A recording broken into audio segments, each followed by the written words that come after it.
It's time for Groom Tiger Football. Get ready for the exciting world of six-man football, high scoring, and never-ending excitement. And now, the area's most listened-to broadcast team in six-man, the TNT Package, Tim Case and Tony Rocha. Well, welcome everybody to another night of Groom Tiger Football. We're taking on the Wildorado Mustangs tonight. A beautiful Friday evening. It's going to be a great game. We're looking forward to it. We're going to start off right now with setting you up on Coach's Corner so you can hear what the coaches have to say prior to the game, get their input, take, and everything, and we'll be back with you right after that. Coach's Corner brought to you by Panhandle Drugstore in Panhandle. It's another edition of Coach's Corner. Welcome. This is week 5 of the non-district play. Coach Pete, Coach Stevens. Hello. And first thing we're going to do, we're going to talk about last week. I said, deja vu week 1. And that's what happened last week. And so I'm going to let you guys go for it. Go. It was week 1 all over again, except I think there were at least 2 untimed downs instead of 1. Yeah. You know, questionable calls. Did they need 1 second on the clock? Well, actually, at our game, I couldn't tell you if the whistle blew. I believe I heard the whistle after the buzzer. Hey, but it's 1 more second. Right. Put it on the clock. The face mask, I believe, was a decent call. I mean, whether he had his hand inside the helmet or not, it looked bad enough. I'm not worried about the call. Pass interference, very questionable again. Was there contact? Yes. Would he have come down with the ball in bounds if he would have caught it? Again, very questionable. But we can question that all we want. But if you let a game come down to right then and the officials have a say-so, you didn't play the other, the other 39 minutes and 59 seconds, we should have taken care of business beforehand. If we would have played this first half like we played the second half, it wouldn't have mattered. So I'm not going to sit there and blame the officials. Yeah, that's the end of the game. That's what we remember. Mm-hmm. But we remember what happened beforehand. Yeah. And that's what we got to fix. Hey, there's always going to be officials. And, were they good? No. Were they one-sided? No. Yeah. I heard on week 1 we paid the officials, we're cheaters, whatever. No, there was no cheating. There was no paid the officials. They were bad both ways. Yeah. Which, hey, if you have an official that calls it bad both ways, at least they're consistently bad both ways. And you know what? But we can't let that dictate what we do. But I'll give Claude all the credit. What are they going to do? Say, oh, no, we didn't have 1 second left on the clock. No, they played football to the final play. Yeah. Well, like we did on week 1. I'll give them the credit for doing that. I'll give our guys, we played a much better second half. When you're down by 18 at halftime, teenagers, adults sometimes, if you're down by that much, your head will go down. And for us to be able to fight back, outscore them by, 22 to take the lead, mm-hmm. I'll give our kids a lot of credit that they never gave up. They kept fighting. We're fighting to that last play. So was I happy with the game? No, I was not happy with the first half. Right. A lot happier with the second half, and the second half was more Groom football. Well, and that was the thing, because I remember when Grayson threw his first interception, I said, well, that's the second interception he's thrown all year, and then next we're calling 2 more, which is like, I was like, wow. I just remember looking at it, Jeff, and I'm like, what the heck is going on? And he was like, in my life of playing football, I have seen Jesus in many places. I have seen him on the field. I have seen him in pregame. I have seen him in postgame. I don't think I've ever seen him in the locker room at halftime.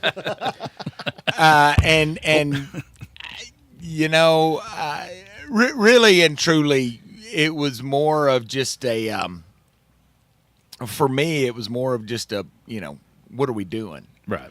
In the first quarter, we gave up a touchdown. We had a blitz called perfectly. Guy went in, went to make the tackle, went high, tried to arm tackle him. The guy went through and scored. And that's something we hadn't really done a lot this year. We hadn't done a lot of arm tackling this year. We've been tackling really well. So it was just some frustration, and it was just informing the students, informing the athletes that we can play better and that we expect better on defense, and that if they didn't want to play, we had some people on the sideline that would probably enjoy getting on the field a little bit more. I didn't hear it, so it wasn't, I couldn't hear anything. And, I saw Coach Pete getting animated too a little bit, more than normal. I'm like, wow, but it worked. And it's those guys. Mm-hmm. I mean, Coach and I, we don't play. Okay, we're not supposed to be on the field during the plays. We can't tackle. We can't catch the ball. We can't throw the ball. We can't run the ball. Mm-hmm. But, we can help them get in the right place, get them ready. And then, we're their cheerleaders. But we're also, we're going to kick them in the backside, to get them fired up, whatever we need to do. And these guys, again, kids nowadays, when you get onto them, a lot of them they cower down. It's like a whipped puppy. Mm-hmm. And these boys didn't. They, I think their pride was hurt a little bit at halftime. That this is not us. Yeah. And, we came out second half, went down and scored. And then when we were able to get one stop and get a little bit closer and another stop, get a little closer, and then finally take the lead, it was big for them. And again, I give them. I'm proud of the effort that they gave the second half to even give themselves a chance. Yeah. I was also, one of the things I was proud of is they took the challenge, because Claude, and very intelligently, if you noticed in the third quarter, Claude tried to slow the game down significantly. Yes, they did. And I told them, I said, guys, you should view that as a sign of disrespect and a sign of fear, because they know how quick we can score. So we've got to stop them and get the ball back quick, because they're not going to play quick. Yeah. And they really did do that. I mean, we had the start of the fourth quarter, we had a stop, and it was like, what, 4th and 1? About 4th and 1, yes. About 4th and 1, and we sent the house, and they made a solid tackle. We got the ball back, short field, and went down and scored, I think. Yeah. So And they really stepped up. And it's funny how you said, they slowed it down, because when they first came out, they were, it was the no huddle. They were lining up. trying to go no huddle at the beginning. So yes. it's kind of ironic that they did that there towards the fourth quarter. So and I will give Claude credit. They're a good team. Mm-hmm. Yes. I still think we line up and play them 10 times. I think it's a split 5-5. It may be 6 for us. Yeah. But again, it's that night at that time when the school game was over. They had more points than we did, and we can look back and we know why. Again, we had our chances and we didn't take advantage of them, and that's something we got to learn and we got to grow on. Yeah. So now, Wildorado.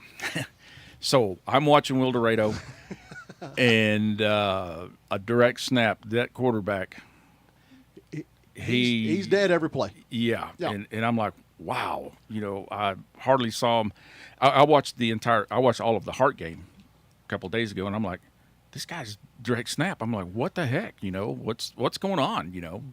They are probably 95 or more percent pass. Mm-hmm. Now, they do a little shovel pass that's like a run. It's on a handoff, but he's actually passing.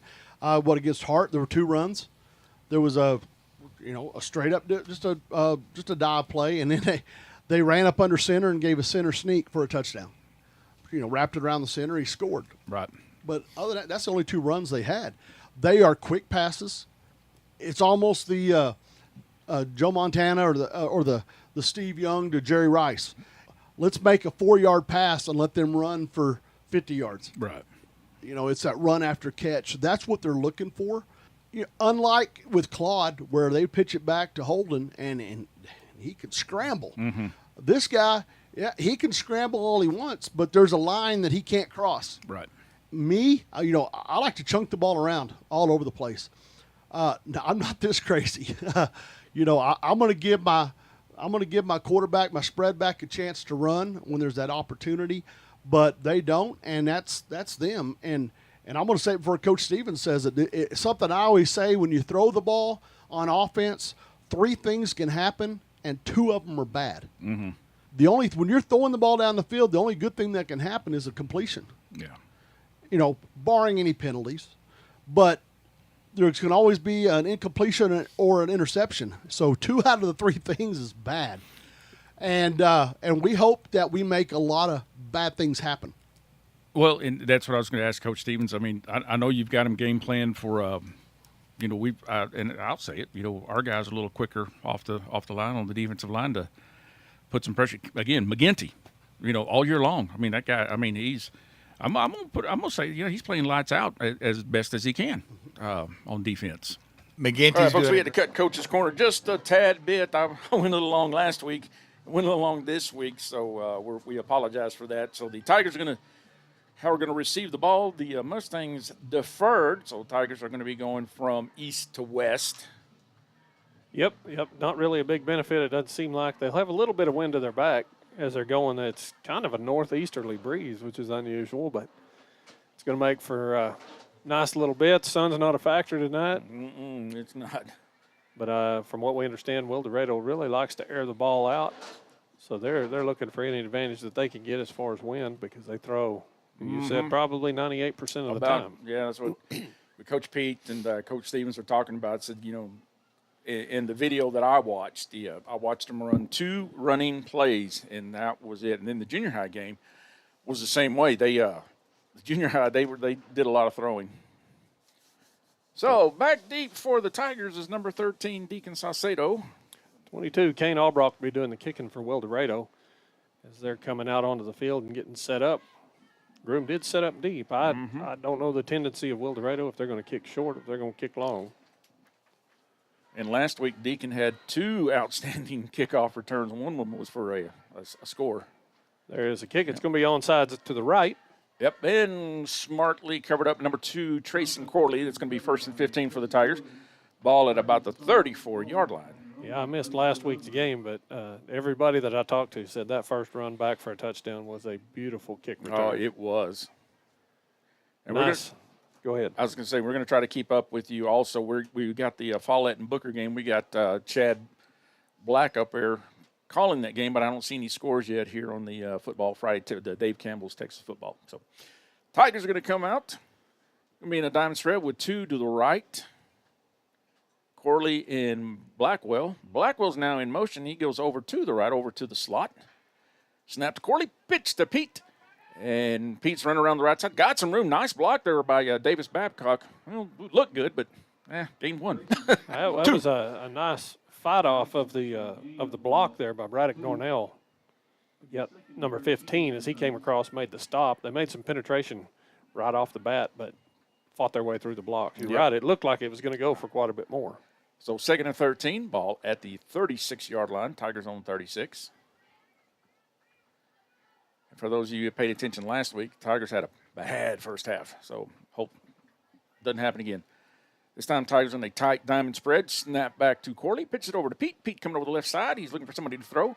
And he brings the ball. There he's looking for number 22, Davis Babcock, but he's out of bounds. I think he's out of bounds. Let's see what the refs say. Yep, he was out of bounds. I think it looked like he was juggling the ball just a little bit as he came out, but he was under a lot of pressure. Once again, that's Braddock Dornell, number 15, that was all over him in the backfield, but made a pretty nice throw there. I really thought he might wheel that one in. He's got a real affinity for the sideline. Yeah. So, again, 3rd and 13 for the Tigers.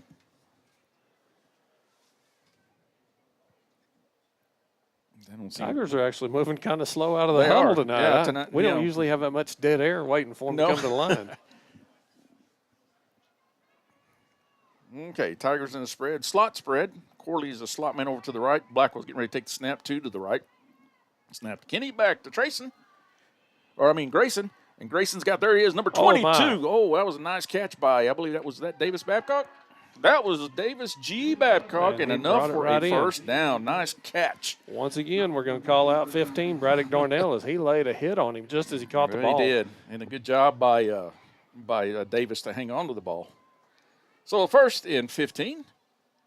Tigers putting together a nice drive to start the game. Ball sitting at the Mustang 29. We got no lights on yet. I wonder what the heck's going on. Well, that's true.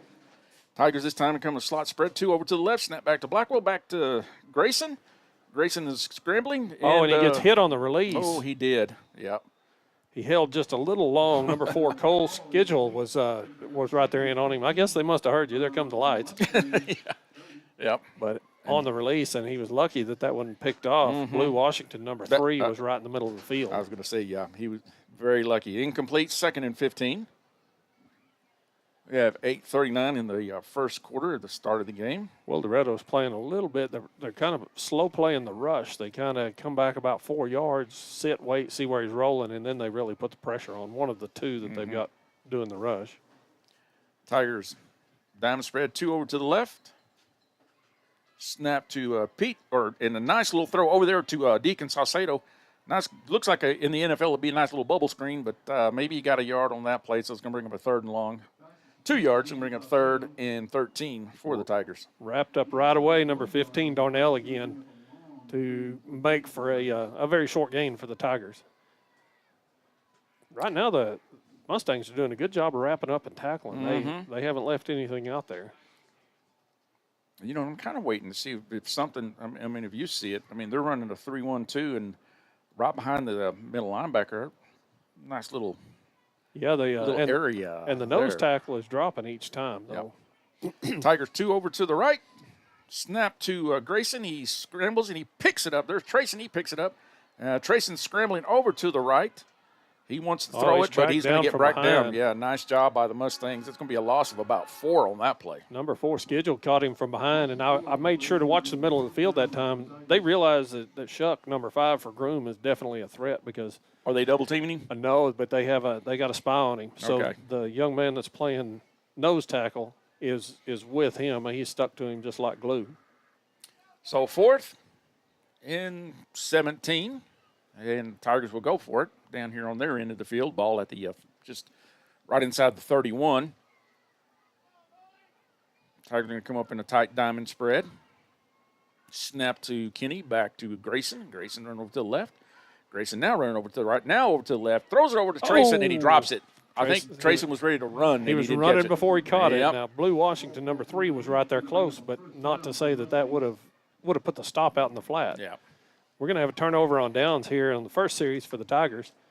Wildorado will take over at their own 30. Looks like it's spot on the 30-yard line. They'll have 1st and 15. I got one game I'm keeping Looks like up with. we got a timeout. Wildorado's going to call one to prepare for their first series. So with their timeout, we'll take a timeout. Be back with you in a moment. Lark Land and Cattle, along with Fremel Family Farms, are proud to be top supporters of the Groom Tigers and Tigerettes. A great team is being surrounded by people who share a passionate commitment to a common purpose. Locally owned and operated for 3 generations, the Fremel family is always on your side. They understand that a successful future begins with a farming community, and they are happy to serve you for all of your cotton seed, chemical, and fertilizer needs. For sales, contact Tim Rocha at 806-626-5268. Go Groom Tigers. All right, we're back after the timeout. Still, we're going to say thank you to some of our sponsors. We have Weberg Welding, T&J Trucking out of White Deer, Mr. Jim West, Daniel and Melanie Henson, Great Plains Crop Services, the State National Bank, Northern Panhandle's True Community Bank.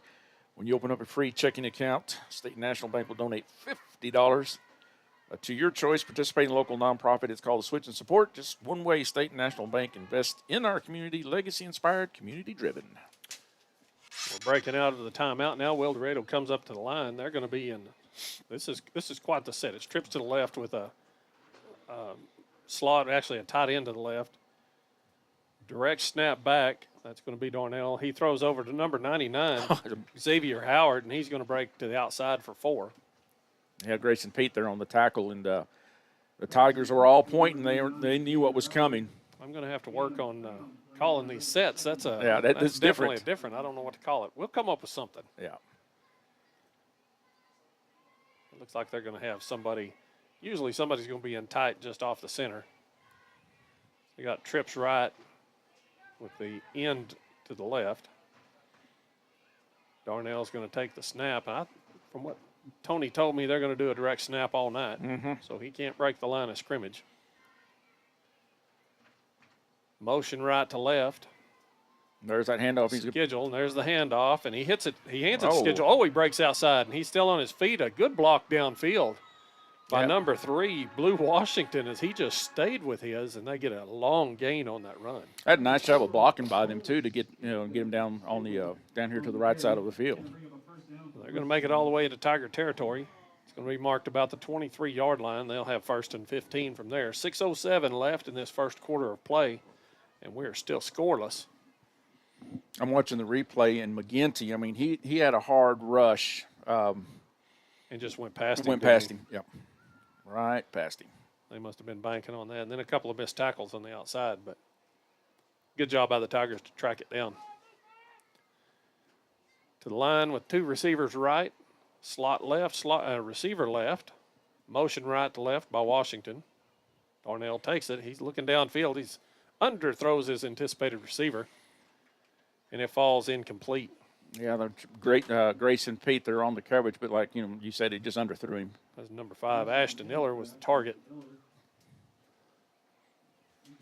And again, that's when a lot of the plays they were running a lot of those slants too. I was watching him. If not the slants and some outs and some posts, some corner routes. Timing slants would be hard in 6-man. Yeah. There's so much open space. I don't know why people don't take more advantage of it, but they looks like they're going to be doing this quite a bit. Taking plays from the sideline. They got 3 receivers left. Darnell's going to be taking the snap again. Got an end on the right side. I guess it'd be a tackle position. They've got to be running out of time. Yeah, that's what I'm saying. I think they're kind of confused. Here we go. Yeah. And ready, there's the snap. Darnell takes it. Looking downfield, he's got a receiver on the outside, and he just misses it. That's number 3, Blue Washington, off his fingers. Nice falls throw. incomplete. Yeah, nice throw a little high, and then a nice little tap there by Trace and Corley. With this many passes, this game could take a long time. Yeah. Unless they start up in the completion percentage. It's going to bring up 3rd down and 15, as they've had two incompletes leading into this. We got 2 receivers right, 1 receiver wide left, slot to the left. Darnell takes a snap. He's under a lot of pressure. He's in the grasp. He throws it and It's just incomplete. Nice almost job. makes a completion. Yeah. Nice job by both McGinty and Deacon Salcedo there to apply that pressure. Just watching the replay, when I was watching the game against Hart, that didn't happen to him. And Kenneth, like I said, McGinty, these last 3 weeks, Kenneth has just been doing really good on defense. So we got 4th down now. Ball is still at the 23-yard line of the Tigers. And they have 15 yards to go for the first. There's going to be 2 receivers right. Slot right, receiver left.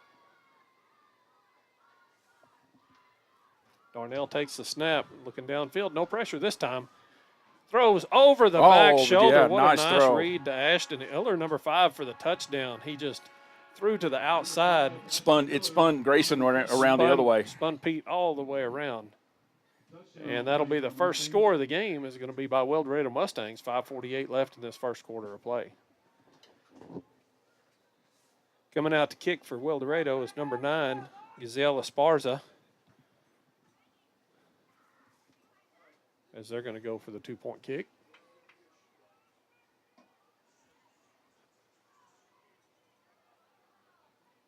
There's the snap. It's low. Bad. He pops up and he's going to run in. He's going to get in there for 1. But let's see. I thought it was. He was on. We his got knee. flags. Yeah, we got it was flags. a direct snap. Yeah. So yeah. He can't break the line of scrimmage. That'll be an unsuccessful attempt. Let the referee make the call. Yep. Illegal procedure. Yeah, he didn't hit his mic, did he? No. Yeah, they're going to call it illegal procedure. Illegal procedure on the play. Tigers decline the penalty. Score is 6-0 Mustangs. Yep. Procedure. Wildorado. This penalty is declined. So with that, we're going to take us another quick break. You are watching Groom Tiger Football on 6maniasports.com. The H.J. Garrison Oil Company is a regional supplier of quality gas and diesel to convenience stores, service stations, to the oil fields, to farms and ranches as well. You can also pull into a Garrison's near you and fill up at one of their many convenience stores, from Perryton to Plainview, Memphis to McLean, Wichita Falls to Clarendon, Groom, Childress, and 2 locations in Shamrock. At the H.J. Garrison Oil Company and Garrison's convenience stores, they deliver. For more information, see H.J. Garrison at hjgarrison.com. That's hjgarrison.com. And for job opportunities, too. And we're back with you. Groom Tiger football. Wildorado Mustangs drew first blood. There's 5:48 left in the first quarter. 6-0, and they're lined up for the kick. So you're going to deep. Nope. Back off to the right side. Yep. Trace and Corley picks it up, going over to the right, following a few blocks. He's being chased by a couple of Mustangs over on the right sideline, and he finally going to get brought down at about the 37-yard line. On the Mustang side, will be 1st and 15 for the Tigers. That's number 7, Cooper Lamb, and number 8, Will Vance, that were in on the tackle.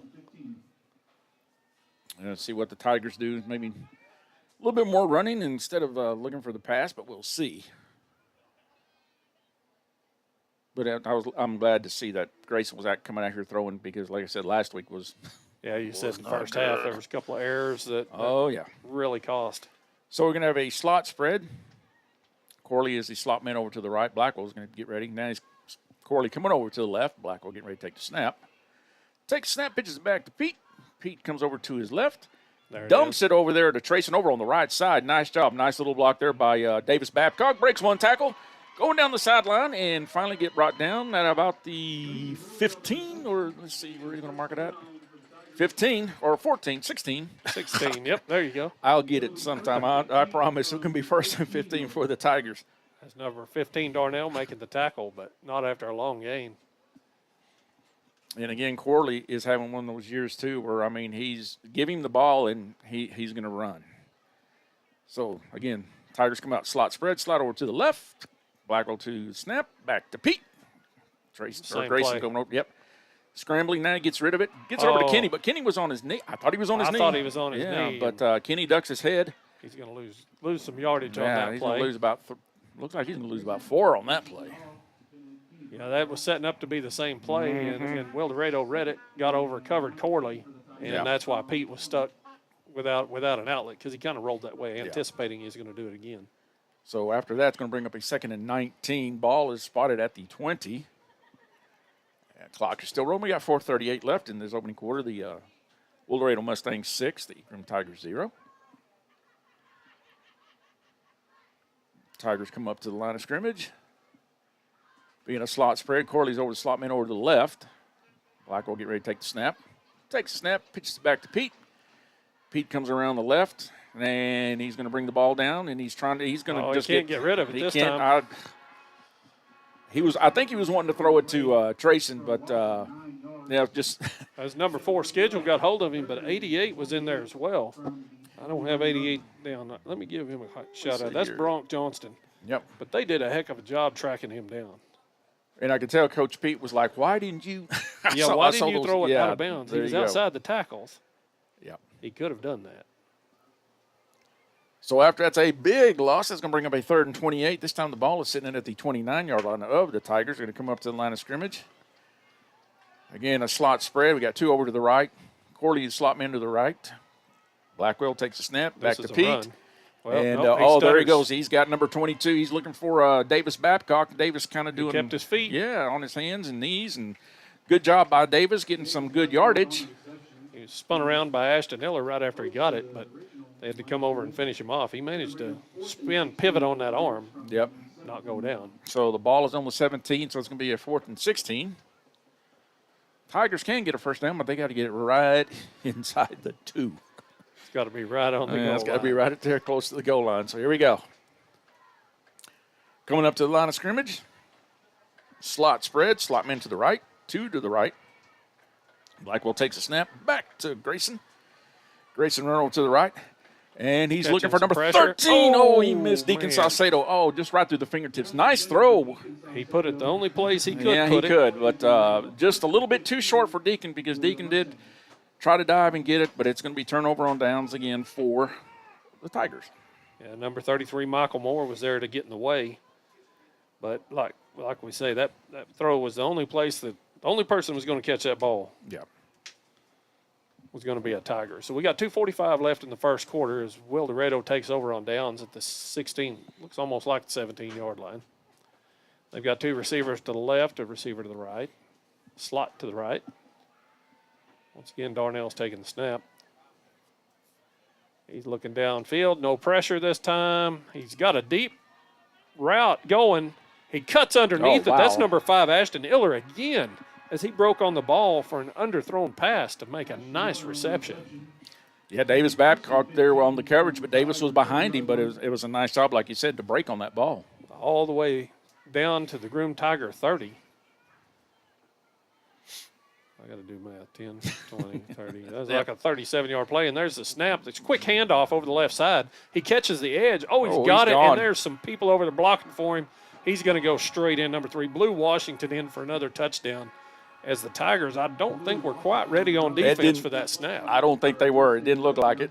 We sit here watch the replay, and once he got around the right side, he got around Corley, and Corley was the he was the contained guy, yeah. And once he was over there, and then he had 2 blockers down the side. So once again, out for the Mustangs, Gazelle Esparza is going to be trying to kick the extra point. It's 2:24 left in this first quarter of play.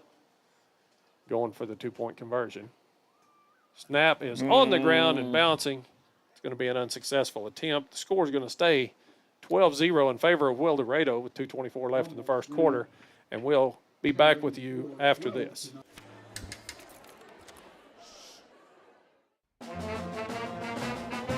Hey, conductor, how about something new? You played this last year.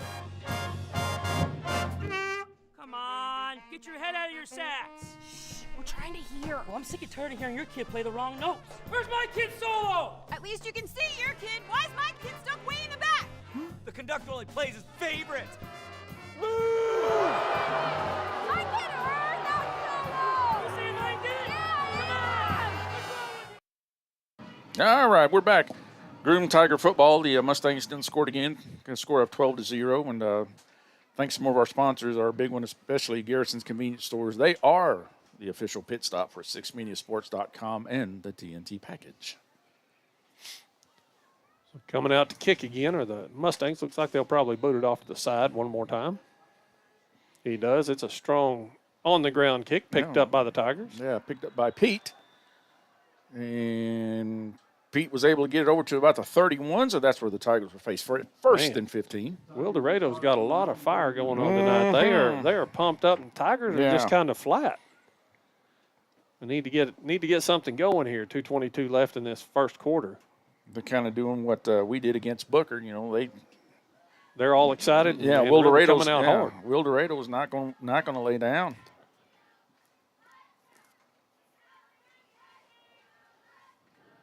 Tigers going to come up to the line of scrimmage. This time they're going to be in a J gun. Snap to Corley, pitches it over to Pete, and this time Grayson runs, this time with the ball. Man, he's met by a host of Mustangs right up the middle, just off that right tackle. Gain of about 3, so that's going to bring up second and 12.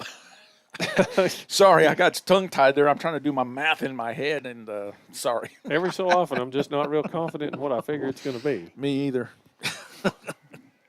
I'm not worried. I got to listen to Jeff. Second and 12. Ball just right inside the 35-yard line. Tigers again in a J gun. Snap to Corley, back to Pete. Pete is wanting to throw the ball. Nice throw. Oh, it went through the hands of number 4, Cole Schedule. Yeah, he was looking for number 11, McGinty. McGinty was wide open over on the right flat, too. Yeah, it went through his hands. There was, I think Darnell was in behind him, but that throw was definitely there. Mm-hmm. It was. So, again, it's going to bring up a third and 12.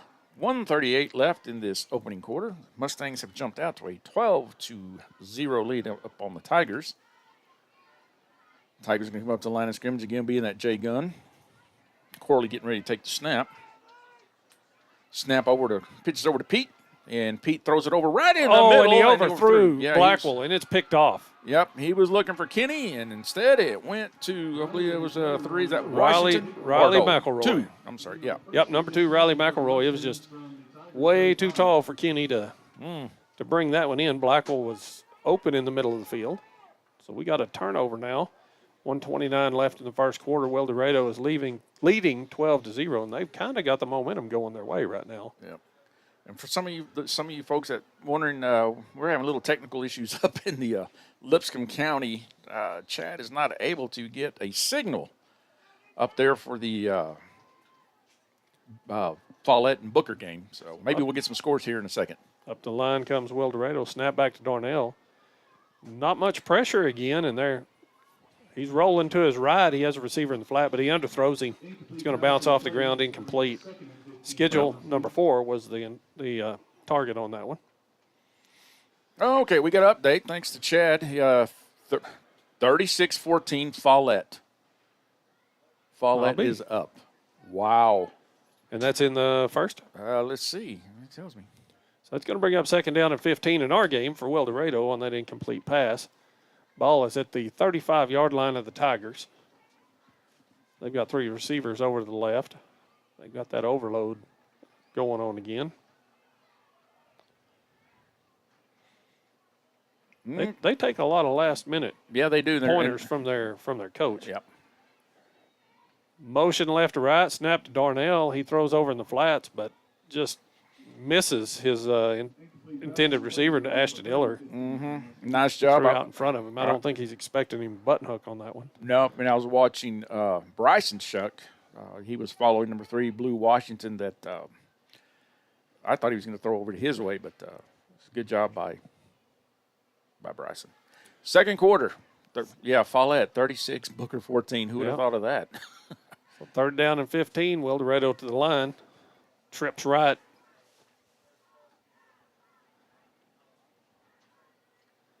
They do a lot of shifting on their sets, which is nice. Darnell takes the snap. Lots of pressure this time. He throws to the flat, but it's going to fall short and hit at the feet of Cole Schedule, number 4. Nice job by McGinty on the pressure. He went past his guy and got right in the face. So it's going to bring up 4th down. 4th down and 15, 1:15. We've only burned like 3 seconds on this series. 1:15 left in this first quarter. Twins right, 1 receiver left on this, and Darnell takes it. Lots of pressure again. They ride him past. He's got to throw over the middle. Goes up, catches it, brings it down. I think he might have reached forward just enough. Let's see where the ref's. Yeah, where the ref's going to mark it. To me, up here looks short, but number 3, Blue Washington. He was short, but he landed on his feet and managed to fall forward. And let's see. Looks like they're gonna give it to him. They are going to give it to him. Okay. Good second effort there by number 3, Washington, as he come down with that ball. We could see it on the replay, and he managed to get his hand down and fall forward. That was an outstanding second effort. So we got 1st down and 15 as the ball is right on the 20, as they got just enough for the 1st down. Clock continues to run. Trips right. We got motion right to left from Washington. Snap to Darnell, turns around, hands off to Washington again. He goes up the middle, breaks back to the left, and he's going to go in for another touchdown for Wildorado as he just reversed course. Yeah, went right through the hands of Grayson Pete. He was the one who had a hand on him, but Yeah, 41.1 seconds left in the first quarter. It's now 18-0 in favor of Wildorado. They have yet to score on their extra points. Back out is Esparza, number 9, to do the kicking.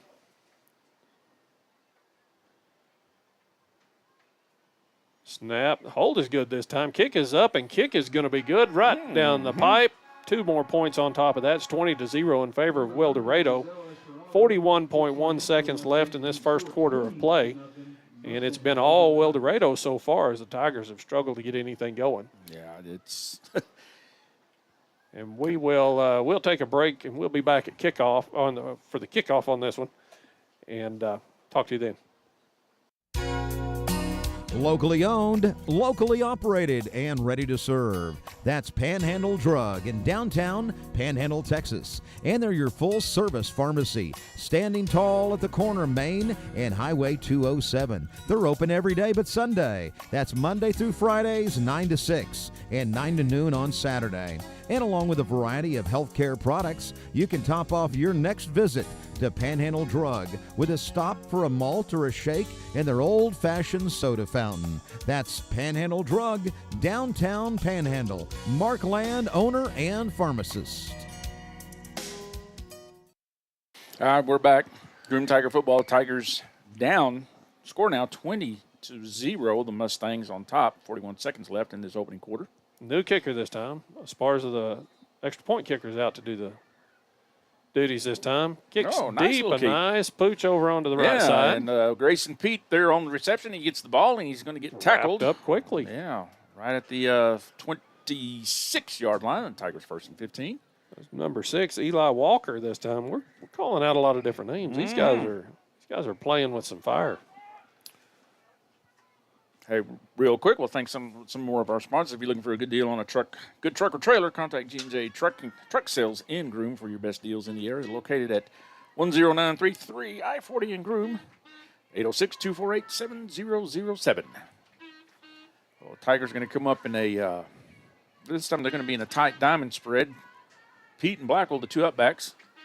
Snap to Pete, pitches it over to Trayson. Trayson over the right side, and Trayson, it's a run all the way, and Trayson ducks his head. And there was 3 unblocked Mustangs over there. Yeah. There wasn't anywhere to go. Nope. So Trayson got about 3 yards, so it's a 2nd and 12 for the Tigers. The ball just sitting right inside at the Tiger 34. Clock is running down at 13-12. And I think Coach Pete's going to be content just let the clock run down and have a little longer break for the Tigers, and that's what's going to happen.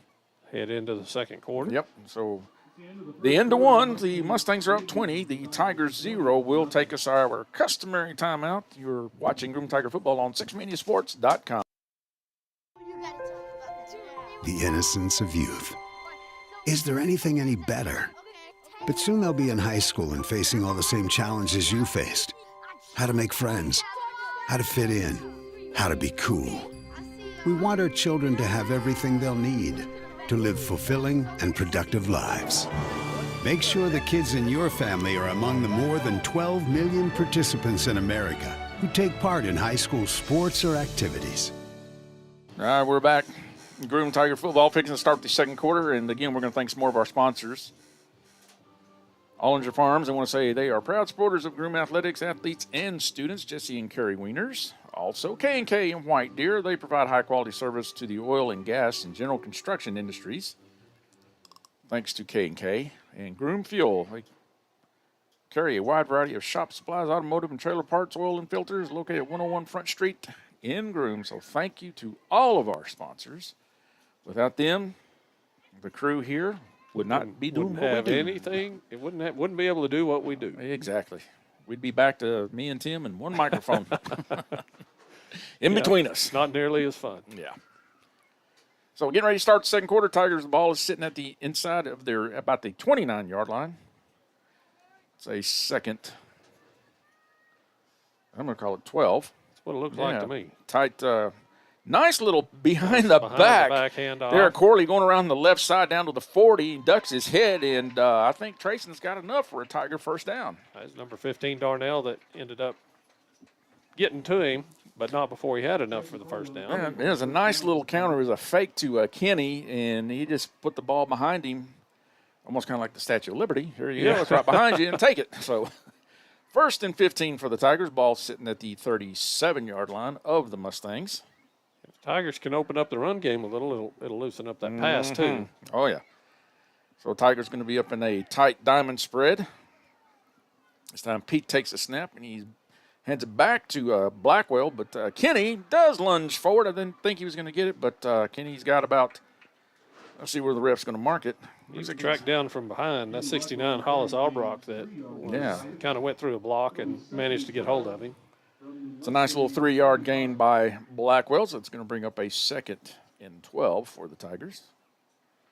A little running game, kind of working. Start piecing something together here. Again, Tigers, and this time they are going to be in a tight diamond spread. Snap to Blackwell, pitches it back to Pete. Grayson is looking for somebody. Now he scrambles over to his right, scrambles over to the left. He dumps it over to Grayson Corley, but boy, he was lucky. I was afraid Washington was going to pick that one off because it was coming in behind him. He was trying to fit it in that tight little window that it was not there. So it's going to bring incomplete, bring up a 3rd and 12 for the Tigers. Good coverage downfield that time by Wildorado. Kind of just made Pete have to look for his outlet. Mm-hmm. And then he was also catching some pressure. And Wildorado's doing a good job watching number 5. They know what he did last week. They're still Bryson spying Shucks. him every yes, play. Yes, they are. Tigers this time come up diamond spread, 2 over to the left, snap to Blackwell over to Pete. Pete throws it, and he's got number 22. Missed him.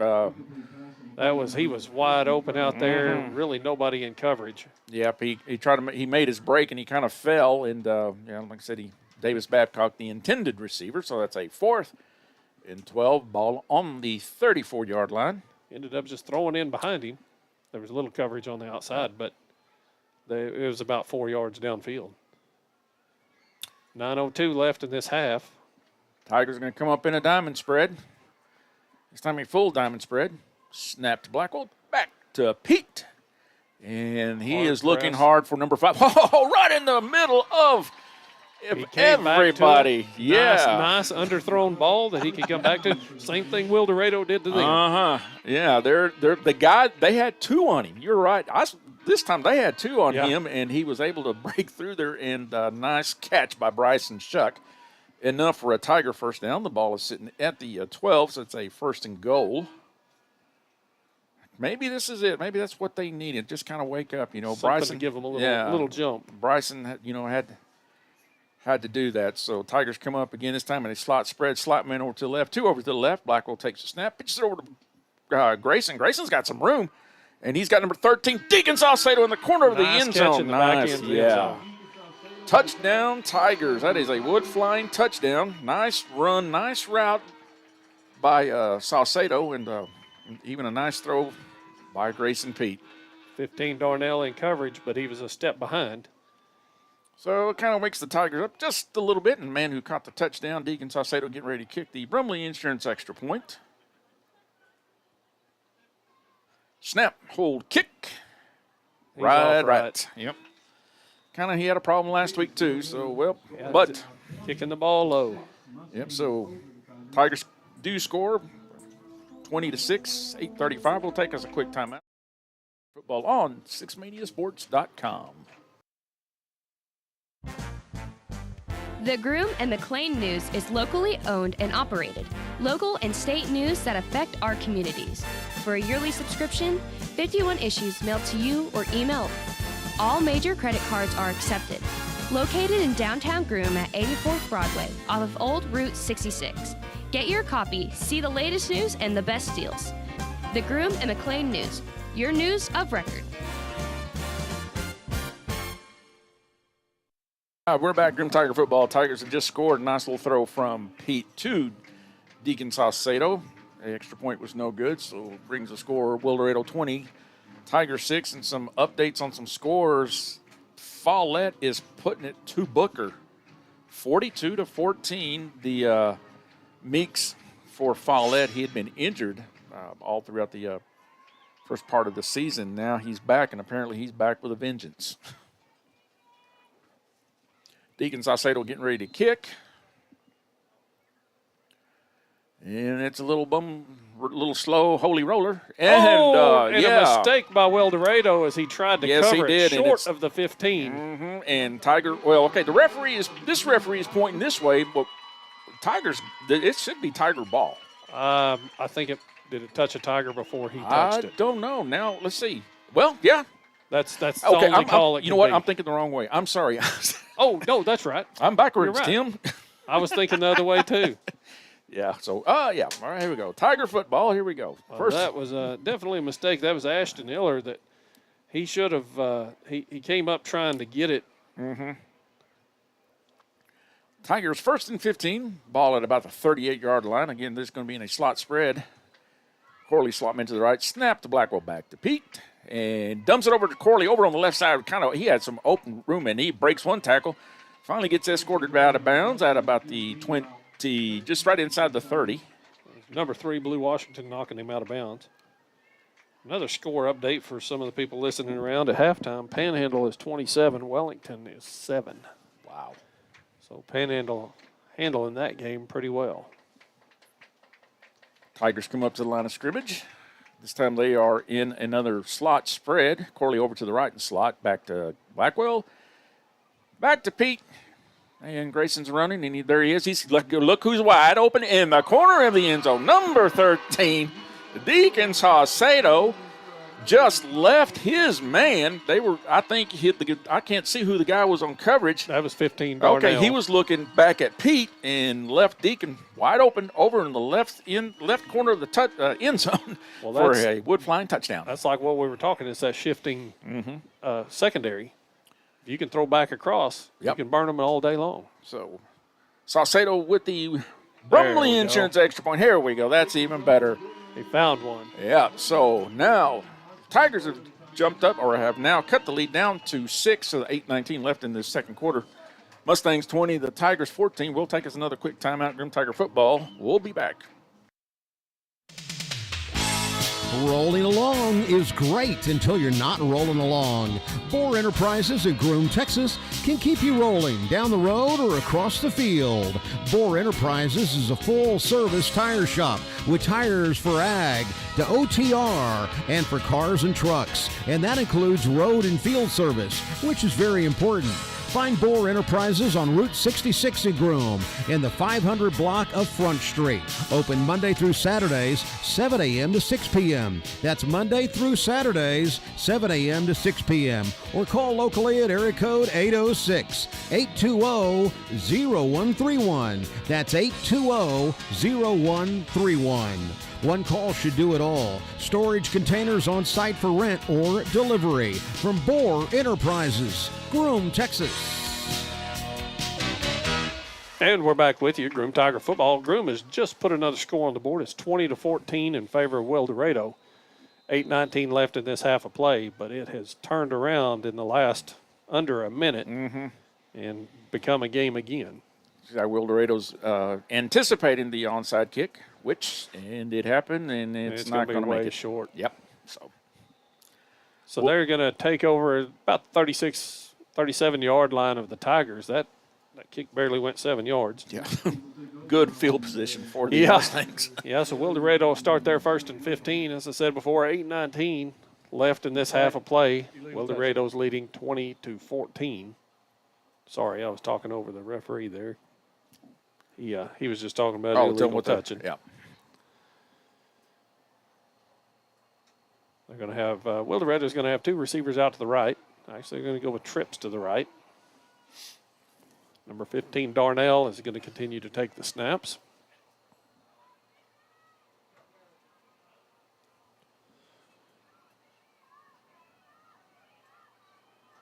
It's taking a long time. Yeah, they trying are to get that play in, and their coach makes a call right before the snap. There's the snap back. He's looking over to his right. He's got a receiver deep. Oh, he broke out, and it falls right into Blue Washington's hands. One play touchdown from the 37-yard line. My gosh, he just blew past whoever was in coverage there. That was Grace and Pete on the coverage, and like you said, just blew past him. A nice little throw. Yeah, when I looked off to the right, I thought he was going to go to the under guy, and then I noticed that they had the fly route going. Yep. So 6 seconds to score on that one. Out to kick is Esparza again, number 9, going for the extra points.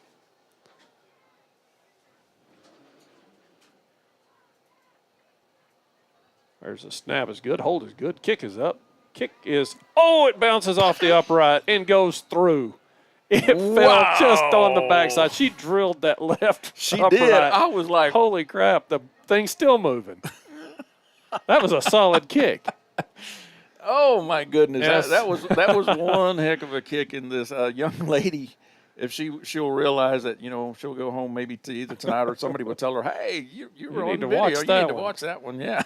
So with that, add 2 more to the total. It's 26-14 in favor of Wildorado. Yeah, wow. 8:13 left in this half. We're going to stay with you, I guess, for a moment until we get to this kick. But Yeah. One other thing, looking up the stats on these guys, Wildorado's D1. Mm-hmm. They're number 53 in D1. Groom, number 23 in D2. Both have the same record of 2-1. 2-2. 2-2. So we expected an evenly matched game, and right now I can't say that it's lopsided. No. It's been pretty good. Tigers had to level it up on a couple of really quick series. Yeah. So back deep for the Tigers will be Saucedo, and doesn't look like they're going to kick it to him. It looks like they're lining up over to kick over to the right or to the Tigers left. That Kane Albrocht is back in, number 22. He's going to do a. Look at that. That was Grayson Pete. Grayson Pete snags it's going to go in. I was reading the wrong score. I was too. Sorry about that, you guys. But there we go for his, that makes up for the getting burned on the last play. But nice pickup by Grayson. And that was That's always the danger with an onside kick is it can jump right out. That's a 40-yard scramble by Grayson. Nice run. A wood flying touchdown by Grayson. Number 13, Deacon Saucedo, getting ready to kick the Brumley Insurance extra point. And, Deacon, we need this one. I'll only bring the score down, be down by 6. Yeah, I incorrectly stated it was 26 a minute ago. It's actually 28-20. Thanks to our staff. There's a snap, hold, kick. There should be some flags, but I don't see anything. It's a silo kick. Oh, my God. And it went over. It cleared by 3 foot. Okay, we've had 2 really good kicks in a row. This is entertaining. It is. So we're going to take us a quick timeout. Groom Tiger Football here on 6mediasports.com.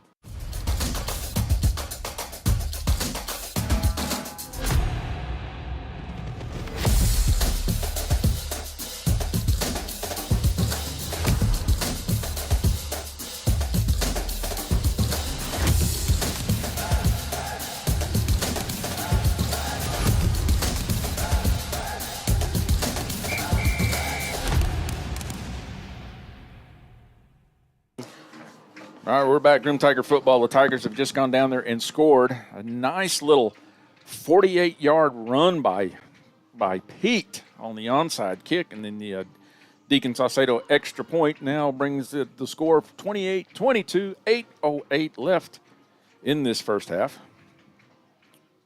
Lining up, anticipating the onsides again is Wildorado. Number 13, Saucedo, getting ready to do the kicking. And it's another one, a little squib kick. Got a nice little bounce, and Saucedo had him. Picks it up, and he manages to stay on his feet. Yep. Oh, Deacon had him wrapped up and kind of went through. Then it was. And he fumbled. I just noticed number 33 for Wildorado recovered that. Yeah, that was Jake Babcock. Yeah, Jake Babcock, and I see DeJuan Brown. They're on that tackle. So 1st and 15. Wildorado starting on their own 36-yard line. 8:03 left in this half of play. Leading by 6. They're going to come out with trip receivers to the left. Darnell taking the snaps. He's looking to his left, and the flat underthrows Blue Washington, but he makes the catch. Slides down immediately for a 3-yard gain. So 2nd down. They're going to give 3.5, 4 on that play. Yeah, about 4. It's going to be about 12 to go, roughly. Going to go trips right this time.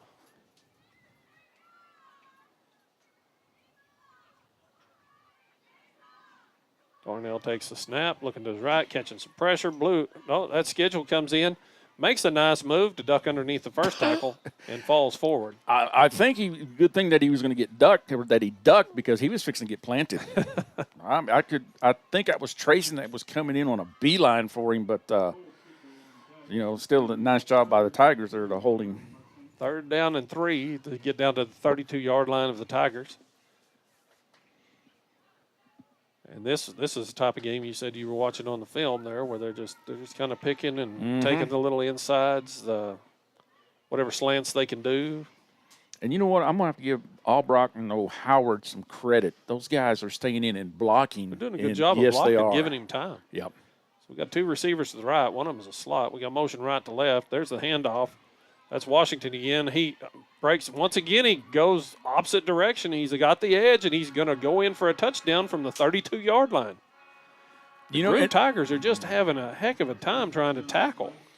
Nothing fancy about that. I mean, he comes in and he runs right up the middle and then cuts to the outside. Yep, and just reverses direction. And then I don't know who. I didn't see who made the block on the far side, but Pete got decleated. Yeah, he did. A nice backside block. It was clean. Esparza, number 9, on to kick the extra point.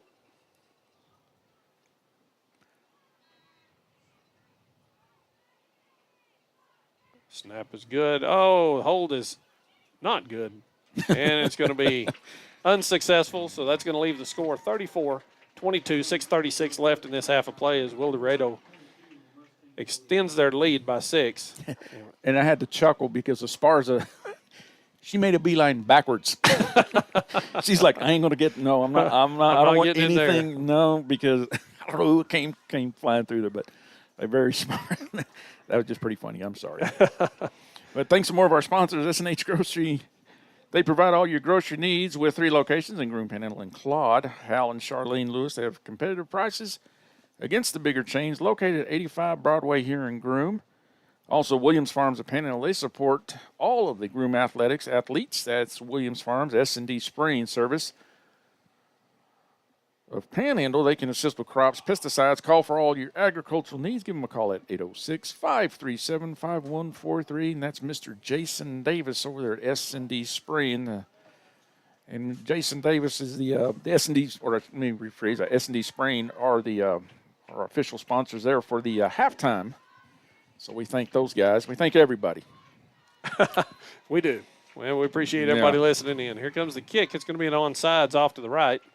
And again, that's Pete picks it up. He's got some room over to the left. This time he's going to get met. Yeah, he got met by 2. But he does get it up close to midfield. It's going to be at the Tigers 39, and that's where they'll take over 1st and 15. Number 33, Michael Moore, and number 8, Will Vance were the ones that got in on the tackle. So 6:31 left in this first half. The Mustangs up 34, Tigers 22.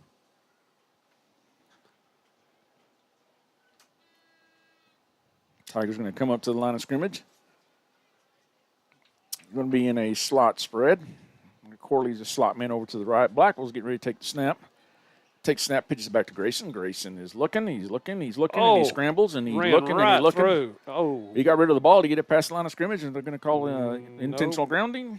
Nope. There's no flag. Okay. That did not clear the line of scrimmage. I think it was short, but about 2 yards. That's okay. That's okay. We'll take it. Yeah, no kidding. So it's a 2nd and long. Bronk Johnson come in from that right side, and Blackwell, I don't think Blackwell even got a hat on him because he just ran right past him and got hold of Pete. They are discussing whether or not this broke the line. They're not going to call it. I think they're just Tigers getting slot spread. Sure. Yeah, slot over to the right. Snap to Blackwell over to Pete. And Pete takes it. He's looking, and he dumps it over. Picked off. I saw that. Blue Washington was waiting on that. And he is outrunning everybody in for number the 3 touchdown. Washington. He jumped that. He was sitting back waiting for that throw to happen, and he just stepped right in front of it. Yep. And, wow, he was fast. Yeah, suddenly gone. Wow. Yeah. My goodness. Yeah, I think you and I both jumped at the same time. We're like, don't throw that ball. Don't throw it. Yep, and he read it all the way. Number 9, Esparza on to kick the extra point for Wildorado. We don't have a lot of long, drawn-out drives in this game. We did early, but not now.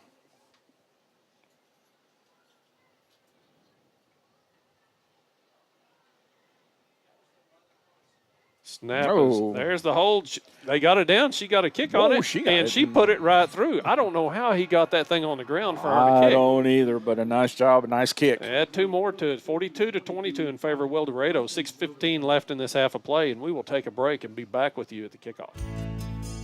From the farm to the ranch, and from crop hail to family friendly, Brumley Insurance in downtown Groom covers it all and have been for over 42 years. Your full service agency has you covered, representing some of the top companies in America, including Germania to Pro Ag.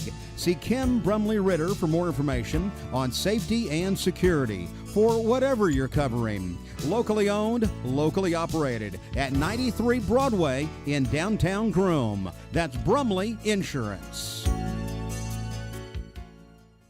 Groom Tiger football after the interception by number 3, Blue Washington. He read that throw by Pete all the way. He goes in for a touchdown. Brings the score Wildorado 42, Tigers 22. We have 6:15 left. And back deep for the Tigers is number 13, Saucedo. But the way they're lining up, I don't think you're going to do that. No, Kane Albrock's going to do the kicking. He is going to onside it off. Well, kind of right up the middle. Yep, and that's to Blaine Shuck. Going over, Bryson Shuck, running over the left side, and we got a flag. I bet it's going to be. I think it's a block in the back. Number 11, I believe, for the Tigers. Okay. Well, let's see. And I thought I saw face mask, but I bet you're right. Yeah, the flag came out before the tackle.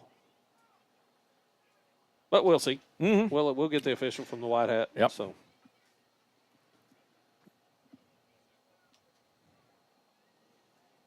Block in the back, number 11, Groom, 10-yard penalty from the spot of the foul.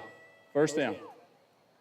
Yep, I thought that's what I saw. He didn't get around, and just getting his way. He actually contacted him from behind. So.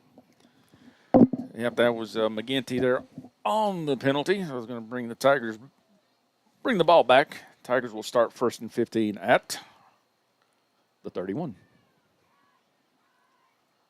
That's about where he picked it up. Mm-hmm. And that was Bryson Shuck. I wanted to call him Blaine. I'm like, oops, nope, wrong one.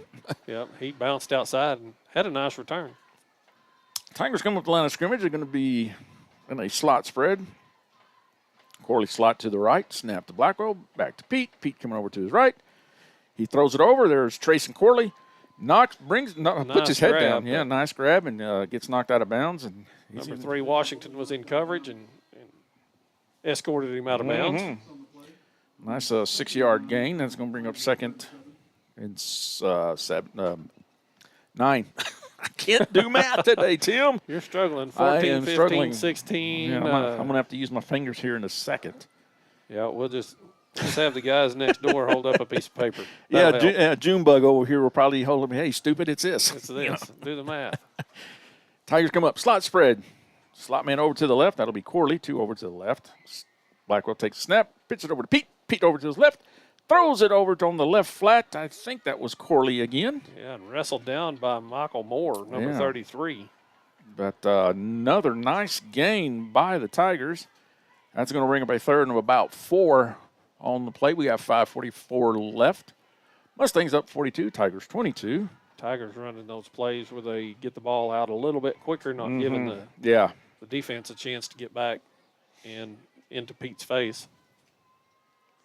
Like I said, I'm watching the 3 down linemen and then the linebacker, but then there's a nice little soft zone right in between the linebacker and the 2 deep. The deep guys, yeah. Deep guys, so I'm seeing they're going to take advantage of it. This time Tigers are in a tight diamond spread. Pete and Blackwell. Pete gets a snap, pitches over to Corley. Corley runs over to his left. They read the run. run. They did, and he changes direction again and breaks through, and it's going to be close. I think he may have got the first down. Nice run by Trayson. They absolutely read that play all the way through because they had 4 guys over there just containing him. So it's a 1st and 15 after that nice little 4-yard run by Trayson. So the drive continues. This time the ball is now sitting at the 34-yard line of the Mustangs. Tigers hadn't run tight, have they? I didn't think so. I didn't think they have. Not yet. Tigers come out. They're going to be in a slot spread. Corley's a slot to the left. No cover on the left. Yep. Slot pitch back to Pete. And he scrambles over to his left. And it's a run all the way. And, just a nice little shoestring tackle. But that's number 4 schedule that tripped him up. Yep. That's a 3-yard gain by Pete. I was watching on that left side because, Saucedo was the one that was out there, 13. Uh-huh. And he didn't I could tell he wasn't even running for a pass route at all. He didn't sell it, didn't get him cleared out. Tigers again, slot spread. They got two over to the right. Slot man to the right. Snap to Blackwell. Back to Grayson. Grayson wraps up, and he throws over to pass. Kenny. And Kenny can't. I don't know. That didn't break the line of scrimmage. Ooh, his knee was down. Yeah. They said he was down. Well, that's better than losing the down from the intentional grounding. Yeah. Lost a few yards, but didn't lose a down at least. Yeah, you know, Kenny tried his best. And I got a nickname for Kenny, by the way. I'll explain here in a bit. Kind of from last week and this week, already watching. I'm going to call him Pinball, the Pinball Wizard. He just bounces and bounces. He is bouncing around, yep. So this time, Tigers, this time they're in a diamond spread. Blackwell and Corley. Corley takes a snap back to Pete. And he's throwing. He's looking for number long. 5. Yeah, number 5. Right. That was a nice pass. Good coverage there. Yeah. That's the gentleman that's been shadowing him all night. I think that's Michael Moore, number 33. Yep. But he just put his hands up, just got in the way, never interfered with the play. But that's been his duty all night, is just to you got it, yeah, because cover Shuck. So that's going to bring up a 4th. Goodness. I thought he actually was going to make the catch. He come down and hit, and I thought he had it. That was even a nice throw by Grayson. I mean, that was a nice dart. Yep. Tigers going to come up to the line of scrimmage. This time they're going to be in a diamond spread. Corley and Blackwell up, 2 upbacks. Low snap. And Grayson running over to his left. And he's looking for number 5. That was underthrown. Yeah, miraculously, it was not picked off. Yep. You could tell on his release that he was off his wrong foot. Who was he throwing to? He was looking for Shuck again, and Shuck was double covered on that play. And that's a turnover on downs and good field position for Wildorado, as they're all the way down on the Tigers' 37-yard line. You know, there's something I'm thinking, Tim. So, how many years have we been playing Wildorado? We played them every year. Yep. They've never beat us. We've always managed to pull out and win the game, and not that it's over. By exactly. But they're playing a better ball game than I anticipated. Yeah. Not saying that I didn't expect them to play well, but they're executing on a lot of ways that they didn't on their film. So they got a receiver both sides. This time they've got a back in the field. Ball's on the ground. That's Darnell Washington. They tried to do the snap up to Washington. He was going to pitch it over. Yeah. I don't know if Darnell was going to run or what the plan was, but they're going to lose 5 or 6 on that play. From watching the film, Darnell would have thrown it. He's not the runner. He would have got rid of it. Okay. So that was just kind of a distraction deal, I guess, maybe having Blue handed over to where he could possibly break the line. 2:38, clock continues to run in this first half of play. Wildorado leading 42-22. Trip receivers to the right this time.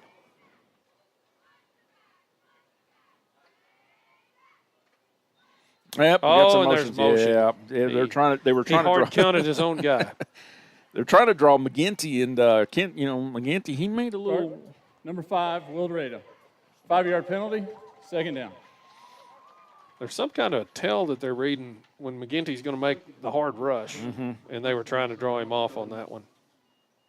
And then backfired on them. It sure did. Moves them back 5 more. So now they're all the way back to their own 30-yard line. Not a country mile yet, but really close. Trips to the right, snap back to Darnell. Quick throw out to Blue, Washington. He's going over the right side, keeps his feet. He's knocked out of bounds. He's going to get just inside the original line of scrimmage. I think that was – can't tell who that was over there that knocked him out. Davis, I believe. Yeah, Davis Babcock. Yeah, I couldn't see his 22. Yep. So we got 3rd down and 14. Ball's back on the Tiger side of the field again at the 36-yard line. Trips to the left this time. Darnell taking the snap.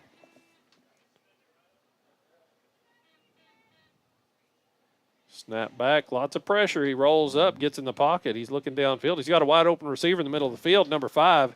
He's going over the right side, breaks one tackle. He's still on his feet. He's going to dive in. That's Ashton Iller making an outstanding move inside the 10 to get into the end zone. Left wide open. I mean, there was not nobody a black jersey anywhere near him. That's that slack spot you're seeing on the other side that the Tigers haven't taken advantage of yet, is right there behind the center. So coming out to kick the extra point, number 9, Esparza. And a really good leg on this kicker. I mean, driving the post one time and then that last one, I still don't know how they got the snap it, down. But there's a snap. The hold is good. The kick is up. And that one's straight through. Man, that soccer style is working. I think they're going to have roughing the kicker? Roughing the kicker. He drove the holder when he came back. I believe that was Corley that ran into him. Yep, kick is good. Wait to say. Personal foul. Running into the kicker. This penalty is declined by rule. Okay. Not assessed on the kickoff? Yeah, I'm not. I thought it was assessed on the kickoff. Sure. Okay, well, we got 2:02 left in this half. Lead expands for Wildorado. They're up 50-22. And we'll take a break and be back with you at the kick.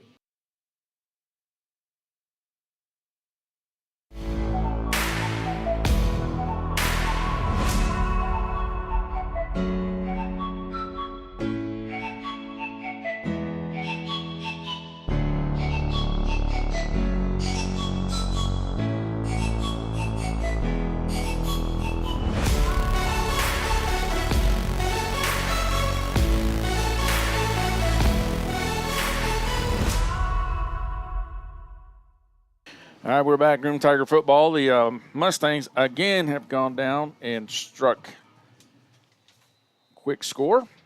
Again, we'll take some more of our sponsors. Number 9, Esparza is doing the kicking. We'll get to the sponsors we'll get here in a moment. There's the kick. It's going to be a high floater. Yeah. That could have been a fair kick, but was that Shuck that got it?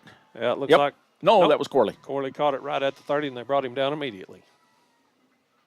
Again, these young people, children, call for that fair catch. You can do that. Yep, it'll make it a lot safer. Mm-hmm. So 1st and 15 for the Tigers. Ball is at the 28, their own 28. Coach Pete giving Grayson a little advice. Yeah, get him a little talking to. We got a minute 56 left in this half of play. I'm going to have to ask Destiny over there. Does your dad, and does he get on to Grayson if he doesn't have a very good day, good night? Tigers come up to the line of scrimmage. They're going to have, it's going to be twins over to the right. We got Corley motion over to the right, slow. Gets over kind of in a slot, snap to Blackwell over to Grayson. Grayson comes to the right. He's got number 22, Davis Babcock. Nice little out route and reception right at midfield. And then he steps out of bounds. It's a gain of about, I'm going to say, 12. That's Darnell, 15, Barnett, 11. Both there to help meet him. And number 4, Schedule, I believe he was over there in the vicinity as well. But a nice little out route and a good gain on that play. Yeah. So a 2nd and 4. Ball sitting right at midfield. We got 150 left in this first half. The Mustangs 50, the Tigers 22. Tigers come up. Again, they got motion. Corley's over to the left, running over to the left. We got two receivers to the left. Blackwell takes a snap, pitches it back to Grayson. Grayson goes to the left.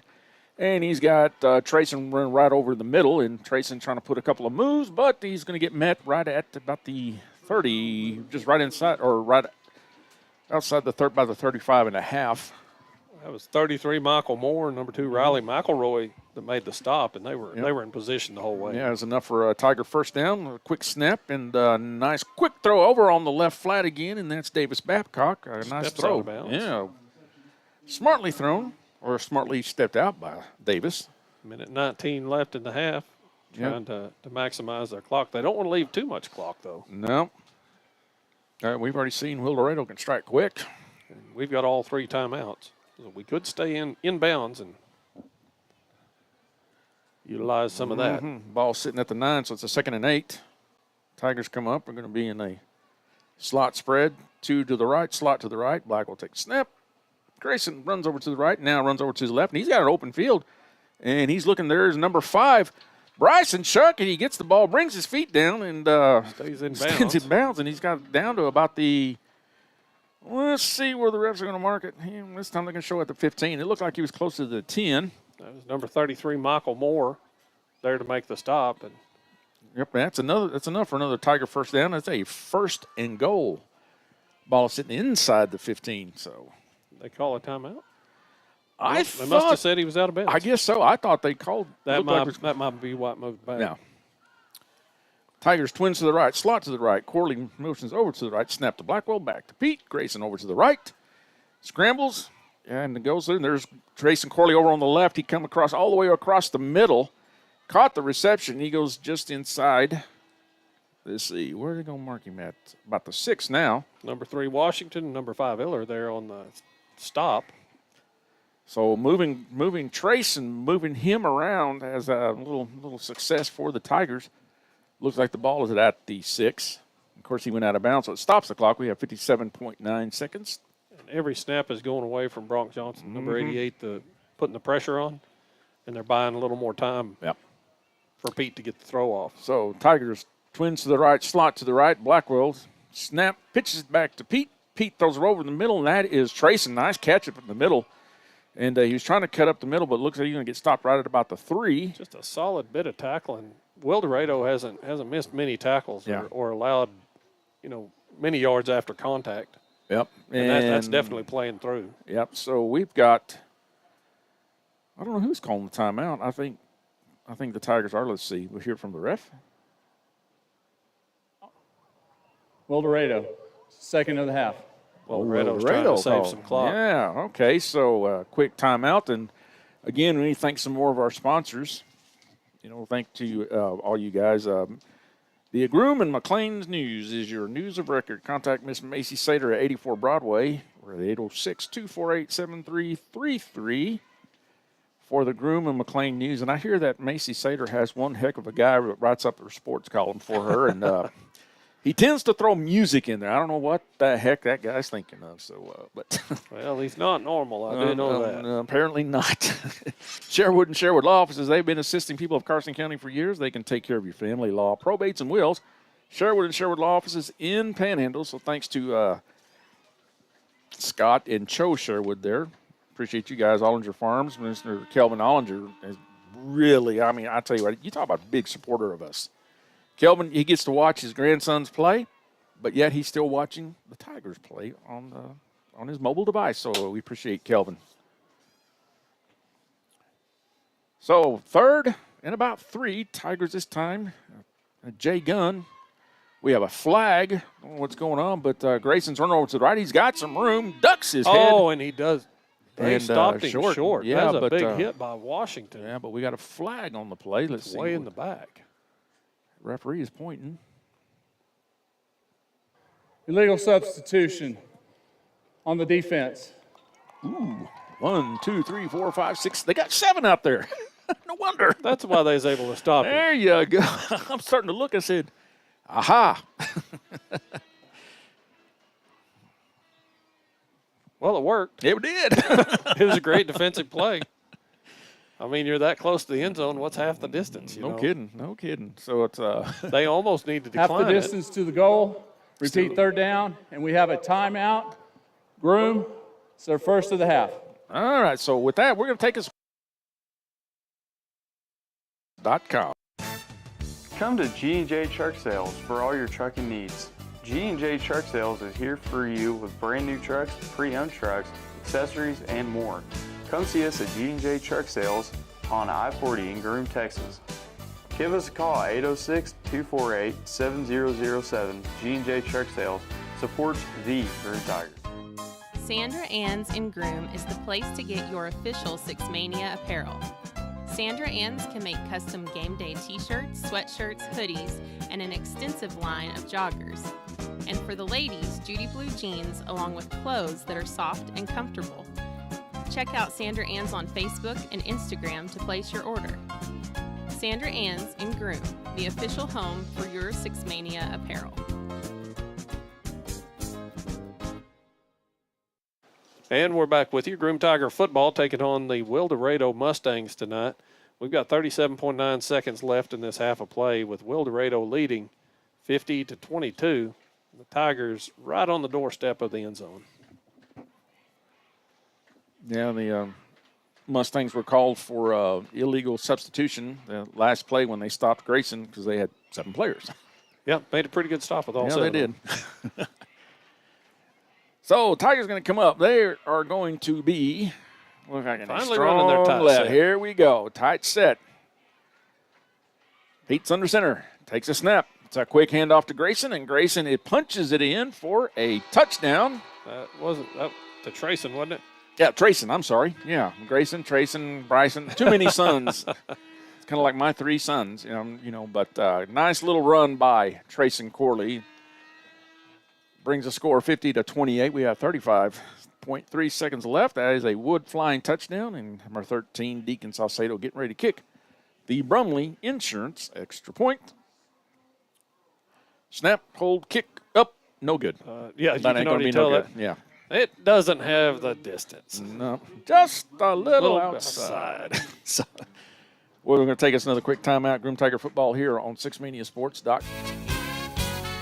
Today and every day, shop and save and enjoy the Thrift Way in Panhandle, Groom, and now back in Claude at Johnny's. From weekly specials throughout the store, meat specials, produce to frozen and dairy, and all those essentials. Pick them up, pick them out, and enjoy daily and weekly specials at S&H Thriftway and Groom, Panhandle Thriftway and Panhandle, and Johnny's Hometown Foods open again in Claude. Pick up this week's sale circular full of extra specials when you shop the Thrift Way in Groom, Panhandle, and Claude. And we're back with you. Groom Tiger football. The Tigers just put a score on the board to make the score 50-28 in favor of the Mustangs. We have 35.3 seconds left, and we'll see if the Tigers can hold them. It's been a series of very quick scores for Wildorado on the last 2 or 3 times down the field. So just need to get out of this half, get in, regroup. Yep. Come back. Tigers will get the kick in the second half. Number 13, Deacon Saucedo, getting ready to do the kicking. Looks like it's going to be an onside kick over to our. No, he fools them all. Boots it deep. And it's picked up on the run there, and that's Grayson Pete just tattooed. That's Michael Moore that picked it up, and he's tackled immediately upon getting the ball. Nice clean tackle, though, but, Grayson got him good. So all the way back to 19, that was a good kick because that thing just stopped in that dead spot over there on the left side. So they're deep in their own territory, 1st and 15 with 30 seconds left in this half to make something happen. 3 receivers to the left. Darnell taking the snap, number 15.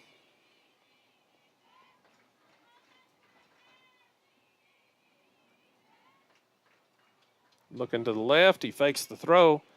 Got another receiver out in the flat. Oh, better. Oh, Trayson Corley did a good job. Brought down quickly. That was number 5, Ashton Iller, that makes the catch. It's going to be for a very short gain of a couple of yards. So we'll have second down. Wildorado. It's their 3rd and final time out of the half.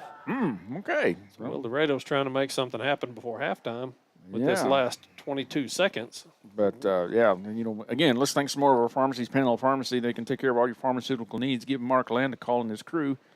806-537-3034. Panhandle Drugstore. Actually, that's kind of my fault. But Mark also has Mike's Pharmacy in Clarendon and Keys Pharmacy in Pampa. So give those guys a holler. Appreciate Mark because he really sponsors every year. K&K and White Deer. Appreciate those guys. T&J Trucking. That belongs to a Tanya and John Homan. That mentioned John Homan, and everybody knows who you're talking about. Yep. You got a local connection there. There We you go. appreciate all the sponsors we have that are not from Groom, but just love football and love supporting the small towns around. It's great to see that year after year. Yep. Coming back out is Wildorado. They're going to have 3 receivers to the right. Number 15, Darnell's taking the snap. We'll see what their plan is after this. Looking to the right, quick throw over.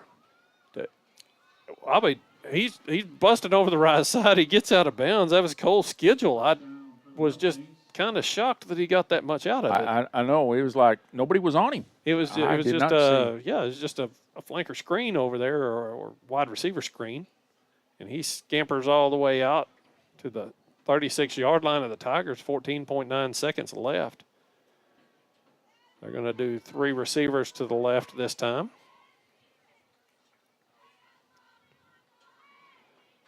Darnell takes the snap. He's looking left. And I think that might have been tipped to the line. It looked like he was throwing for number 3 Washington over in the flats on the left. I believe that was McGinty that got a fingertip on it. So 11.4 seconds. Ball at the 36-yard line of the Tigers. And Wildorado has a second down and 15.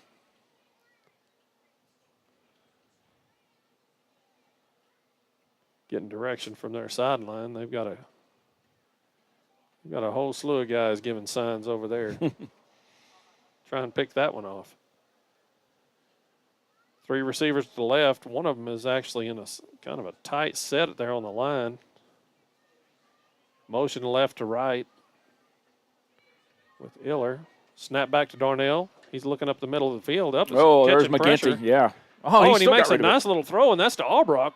The big guy's running up the middle, makes a huge play, and time is going to expire before they can get another play off because he stayed in the field of play. Yeah, McGinty, and I think that was Oliveira, though. But, yeah, nice job of him getting rid of the ball. But Tigers did stop him. We are at half. We are going to take us our customary halftime break, and we will be back to start the third quarter.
All right, we're back. Groom Tiger football. Getting ready to start the second half. The Mustangs are up 50-28 on the Tigers, and kind of an update on the score here, where Follett was running away from Booker, but now this time it's a little closer. It's still 56-42.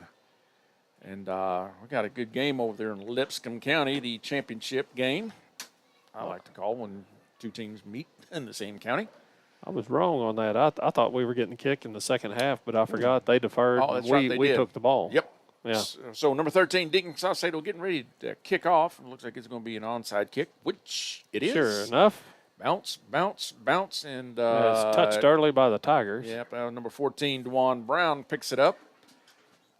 So Mustangs will get some decent. So that Wildorado will be taking over. They're going to have 1st and 15 at the start of this third quarter. They're going to be starting out at their own 37-yard line. They kind of closed out the first half. It looked like that they had a pretty good shot at getting there, but time ran out on them, so we'll see how they handle this here. It's like they got a few new people on the field. Number 99's out there, Xavier Howard. He wasn't out there in the first half much. They got one receiver each side, and then they got a running back to the right side of Darnell. He hands it off to Blue Washington, number 3, and he goes over the left side. Gets knocked out of bounds after a gain of 4. You know, with and I was watching McGinty and Grayson and Deacon. I think they smelled that one out because they not only, they came right after him, but went right down the line too. Well, this is just a different set for Wildorado than what they did in the first half altogether. They got that running back Blue. Washington is just to the right of him. Darnell throws it, but he throws behind. That's number 4, Schedule. That was the intended receiver, but he just missed him on the slant. Nice little throw, too. He rifled that ball in. He did. So we've got a third down now. It's going to be third down and 11. As we said before, Wildorado was leading 50-28. They ran a lot of trip sets with their receivers, and this time they're bringing everything in a little tighter, running the ball a little bit. They've got kind of a tight set this time, slot to the right. Number 3, Washington's up back. Rolls to the right and underthrows his receiver terribly. He was looking for number 5, Ashton Hiller. And the number 5 in the black jersey, Bryson Shuck, was right on. It was right behind him, too, and that's why he got rid of it that quick. So that brings up 4th down and 11. They're at the 39-yard line of the Tigers. It looks like they're going to keep that same offensive package in the game, which resembles more of a run-type offense than they showed at all during the first half. Darnell takes the snap. He's looking over the right side. Nothing. Going deep is Washington. Oh, there's Kenneth McGinty. He's on him again. And now that one, yep, it did get to the line of scrimmage. Yeah, it broke the line of scrimmage, so that's going to be a turnover on downs, and the Tigers making a stand on their first defensive series in the second half. Yeah, nice job by McGinty. They're on rushing into these last 3 weeks. Kenneth, he's done very well on defense. Now he kind of up a little gimpy. You just walk it off. Or if it was back in our days, put some dirt on it, you'd be all right. Just rub dirt on it, it'll be fine. Yeah, that's right. So 1st and 15 for the Tigers. Ball at the 39-yard line. Let's see if Coach Pete anything different. Makes any changes? No, he's back to that spread again. Yeah, but there is a difference. McGinty's in and Blackwell is out, so this time it's that's right. Slot spread. Corley getting ready to take a snap. He takes a snap, pitches back to Grayson, and Grayson scrambles, and he's looking, and he's got number 13. Oh, Deacon and just Sausalito. over the outstretched hands. Deacon had a little nice move, and so did Davis Babcock down here a little further, I watched. Yep. But just overthrew him. Number 3, Washington, was on the coverage there, and it was good coverage. He had to throw it pretty much where he did to avoid the defender.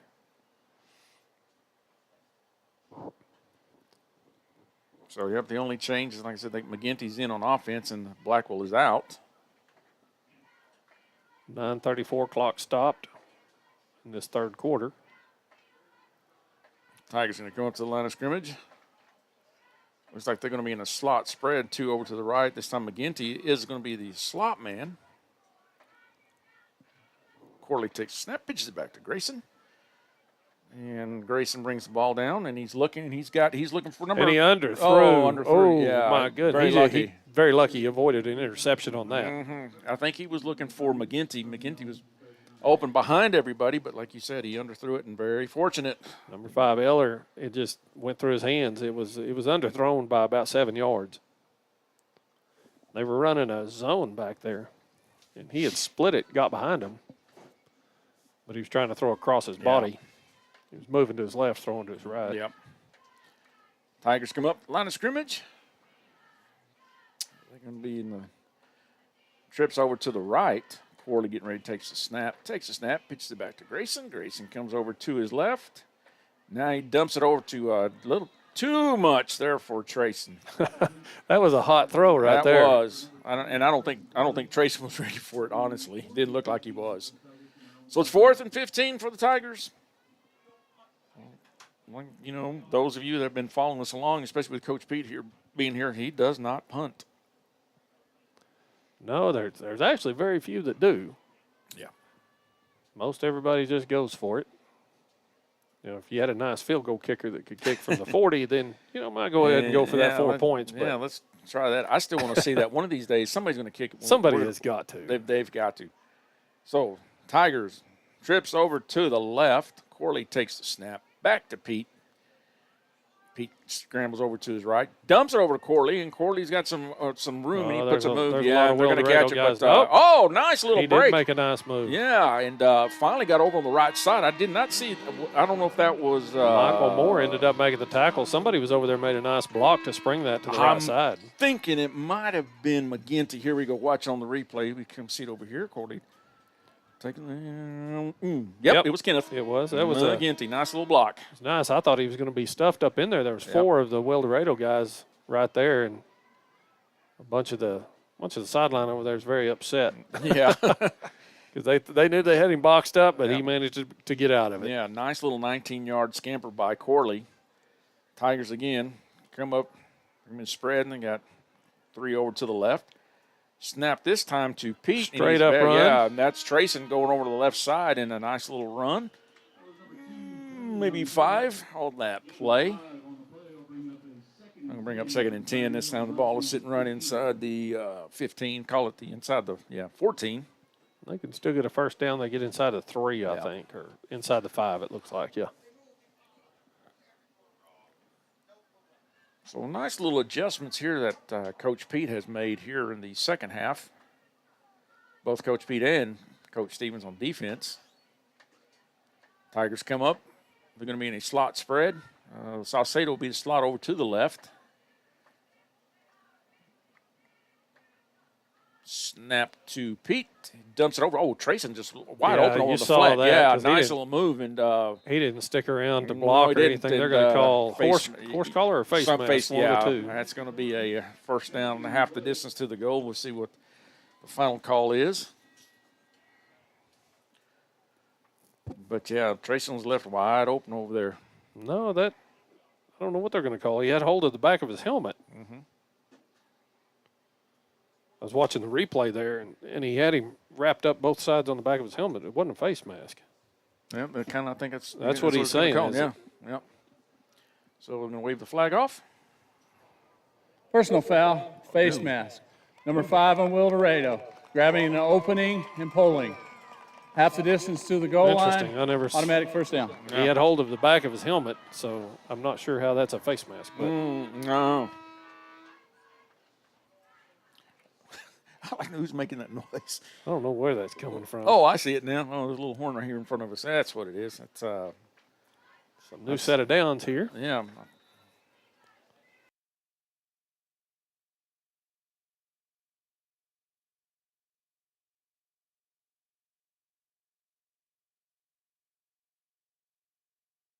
Okay. All right, we're here. Tigers this time. He trips over to the right, snap back to Corley, pitches back to Pete. Pete scrambling. He's got, boy, they read it. Oh, and he fumbled the ball. Yeah. And are you kidding me?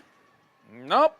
He picked that up one-handed and took off, and it's going to go the other way. Instead of 6 for Groom, it's 6 for Wildorado. As that's I'm trying to check the number. Is that Washington? Number three. That was 3. Yeah, number 3, Washington. Fastest guy on their squad, I think. And he just cleared the field. They wrapped him up. They sent 3 in pressure. Knocked the ball out, picked it up, ran it in. Goodness, I wasn't expecting that. I wasn't either. I mean, I saw him down, but I thought he was down. But so number 9, Esparza, is on to kick the extra point.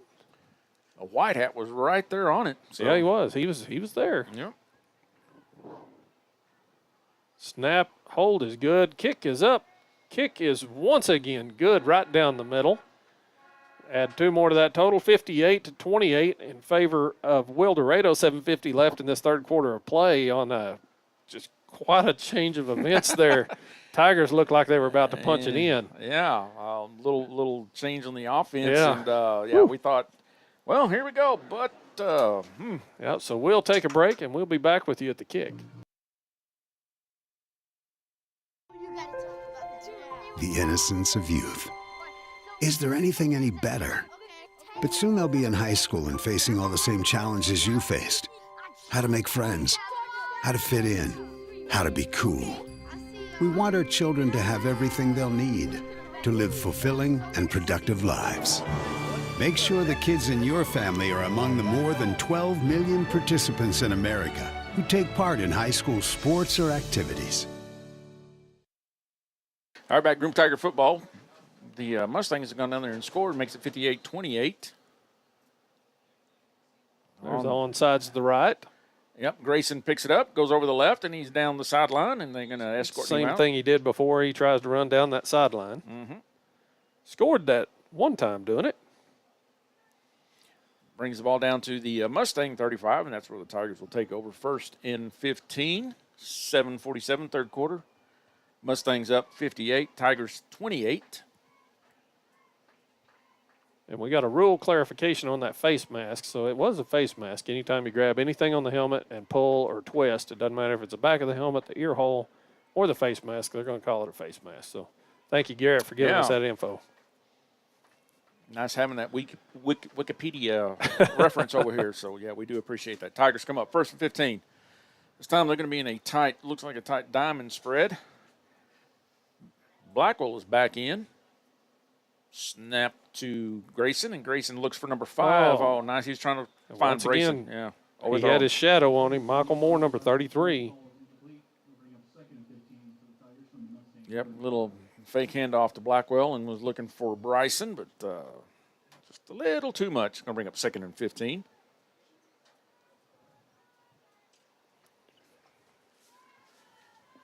Kind of looking for some more score updates here. Haven't got anything lately. I just got one. My brother-in-law just sent me one from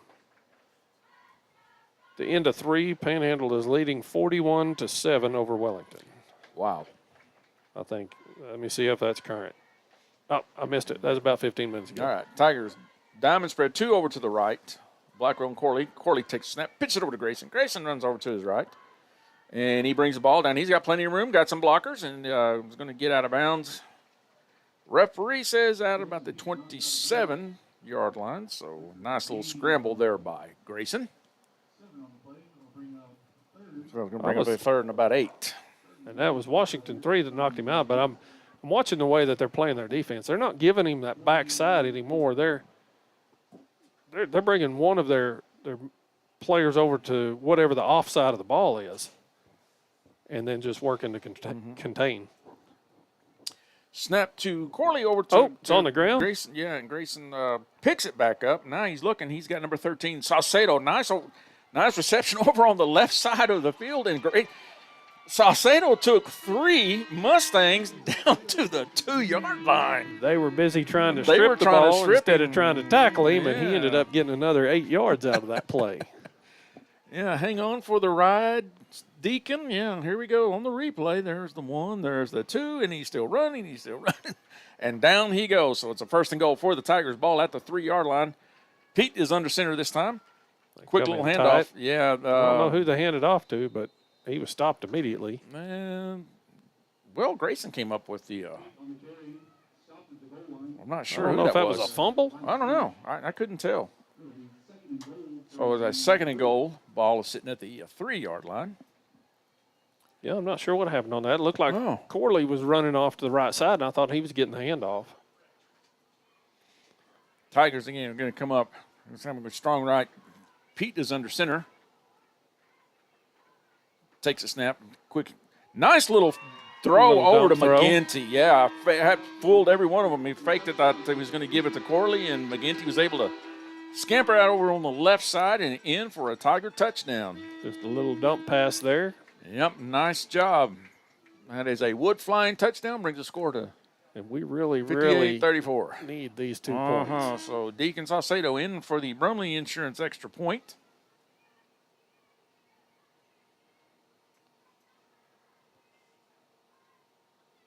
There's a snap, hold, kick, up. He missed it right. Nope. That one is good. He went through it was on the right. I thought it went further right than it did. I did too. So that's going to bring the score now 58-36, 6:32 left in the third quarter. We are going to take us our timeout. Groom Tiger Football on 6maniasports.com.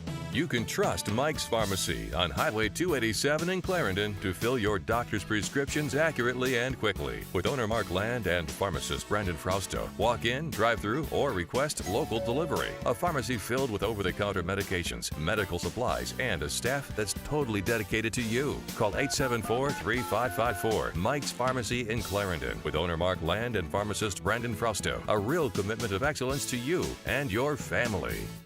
And we're back with you, Groom Tiger Football. The Tigers just put a score on the board and added 2 more on the back side of it with a Deacon Saucedo kick. 6:32 left in this third quarter. Wildorado leads 58-36, and the Tigers are about to kick off. I said, that was just a neat, nice little, that Deacon carrying 3 of those guys, taking 3 of them to bring him down. Not bad for the sophomore. Yep.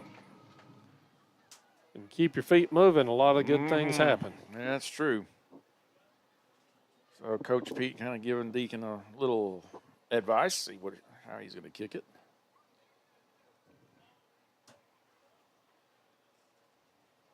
A little backstory on Deacon. He wasn't going to play at the first of the year. And a few folks kind of put a little bug in his ear, and I'm glad he did because he's having a great year. Yeah, doing well. Asset to the team. Yep. So it looks like he's going to kick an onside kick over to the far side of the field from our vantage point. And he boots it hard. That's straight out of bounds. Yep. So that's going to bring it all the way back out to the 30, which is where Wildorado should start since it's at the 20. So while we get this little break, I'm going to ask you a question. What do you think of the NFL's new kickoff? Oh, I love it. Have you watched it? Yeah, I like it. I liked it when the XFL was doing it before. I thought it added a lot to the game, and they say it hadn't changed it much. That's watching the Cowgirls yesterday. They did win. It was an ugly win, but they did pull it out. So referee's discussing where I think we're going to line up the ball. It's got to go out to the 30. 2 fouls on the play. Oh, 2 fouls. Offside on the kicking team. This penalty declined. Kick out of bounds. This foul will be put on the 20 yards beyond the kicking line. First down. Yeah, so it'll be at the 30. Okay, yeah. I didn't see who was off. I couldn't tell who was offside. No, it had to be on. It was on the far side of the field. Okay. I didn't even see the flag come out. I didn't either. I just saw this one down here. Yeah, so Wildorado is going to take over 1st and 15 at their own 30. And they've got the same personnel set that they had on the last series. But it looks like they're gonna line up a little more with their wide set. 2 receivers to the right, 1 to the left. Darnell takes the snap, quick throw over the left. That's Iller. Oh, that's Schedule, and he's still rolling. He spins. He's still going, and he's finally brought down at the 32-yard line. He just kept his feet, kept dancing, and managed to turn that into a very good gain just for a wide receiver screen. Yeah, Grayson had him tackled or had him wrapped, went through, and then Grayson went up. He got back up and got after him. He didn't quit. I give him that. 1st and 15 again, 2 to the left, 1 to the right. Same thing, just the other way, only this time he throws to Ashton Iller, and Iller misses the catch And he is beating himself up over Yeah. that one because it was going to get him at least 6 or 7. So that'll bring up second down and 15. 5:58 left in the third quarter, 58-36 in favor of Wildorado. They got 2 receivers to the left and 1 to the right. Darnell takes it, fakes the throw to the left. He cannot break the line of scrimmage. Oh, yeah, nice job. He was really, really close to that line. They didn't mark him, but I thought he crossed. I did too. Coach Pete thinks he broke it too. But anyway, he spikes it down for an incomplete pass. It's going to bring up third down and 15. Yeah. He was very close, but it is where he releases the ball. Well, so Coach Pete trying to offer his advice, and referee just going to all right, thanks, Coach. Like, back up, Coach. Yeah. 3 receivers to the right. Darnell takes it. Well, we should be a flag. There was a hold. Oh, he's on. Boy, McGinty's got. He's got hold of him. Oh, and he manages to make the throw. Was he in bounds? They are going to say he was in bounds. That was number 3, Washington. They had a hold of Kenneth. They stretched his shirt about 6 feet behind him. That was something else. But a nice play. I mean, he made a nice recovery. He still kept his eyes downfield for 4th down and 3 now. Yeah, and I think, let's see, 69, that's, who's that, Albrock? Yep. He had a hold of Kenneth, came around him. So, see what the Tigers can hold him on this 4th down play. Got to run him back in there, and they do not hand off. He's rolling to the right. He's got a receiver wide open in the end zone, and that is number 5, Ashton Eller, open for the touchdown. It looked like he just kind of dropped off. It was Babcock, 22, in coverage. Babcock and number 2, Trayson Corley, that were both back there. Yep, and let him go, and he was open.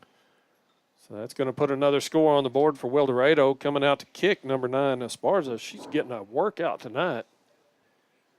And with the exception of the bad snaps, I think she's put every one of them through.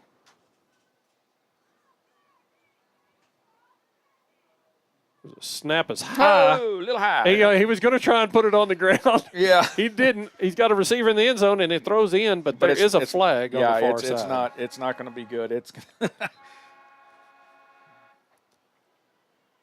not sure what the penalty is going to be. He really did. He was going to try and put that on the ground for a kick. And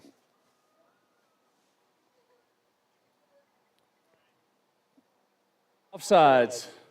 Number 11 on the defense. This penalty be reclined by rule. So they still get the 1 point. Yep.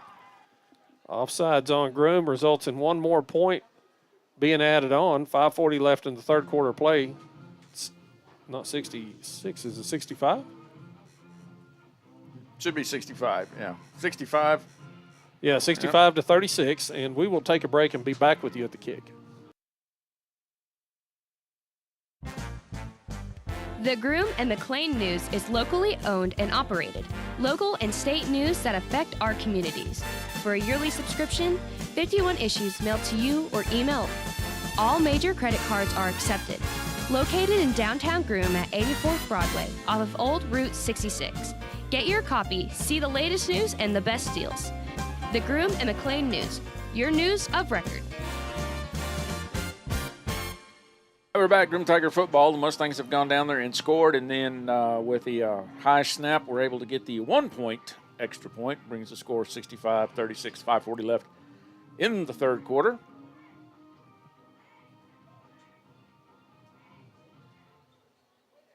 Hope everybody's got a pillow and a sleeping bag because this game's going to go late. Yeah. With all the throwing that Wildorado does, it's, yeah.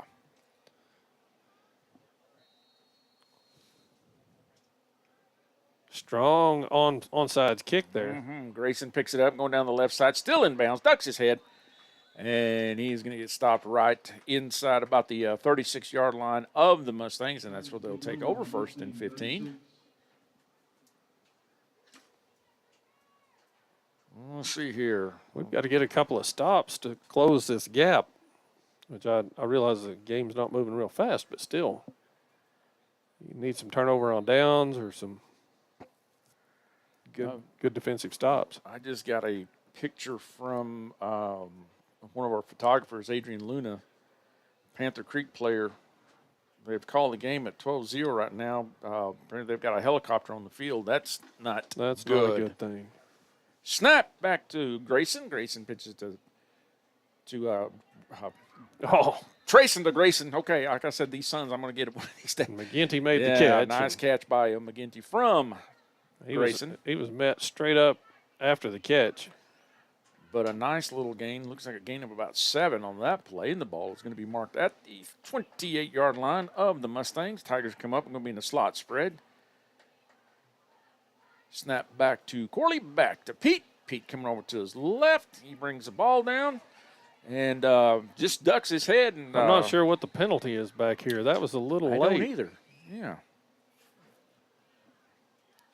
Probably an unsportsmanlike of some sort, but I'm not sure what happened.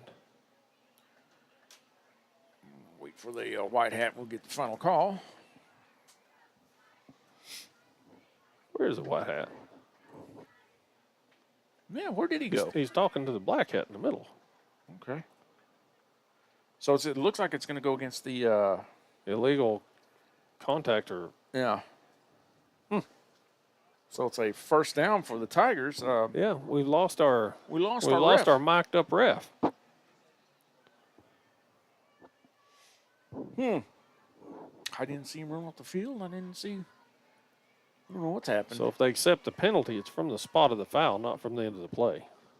Now, I think that's what the Wildorado coach is pleading, because they were going to mark it from wherever the end of the play was, but if they accept it, it's going to be from the spot of the foul.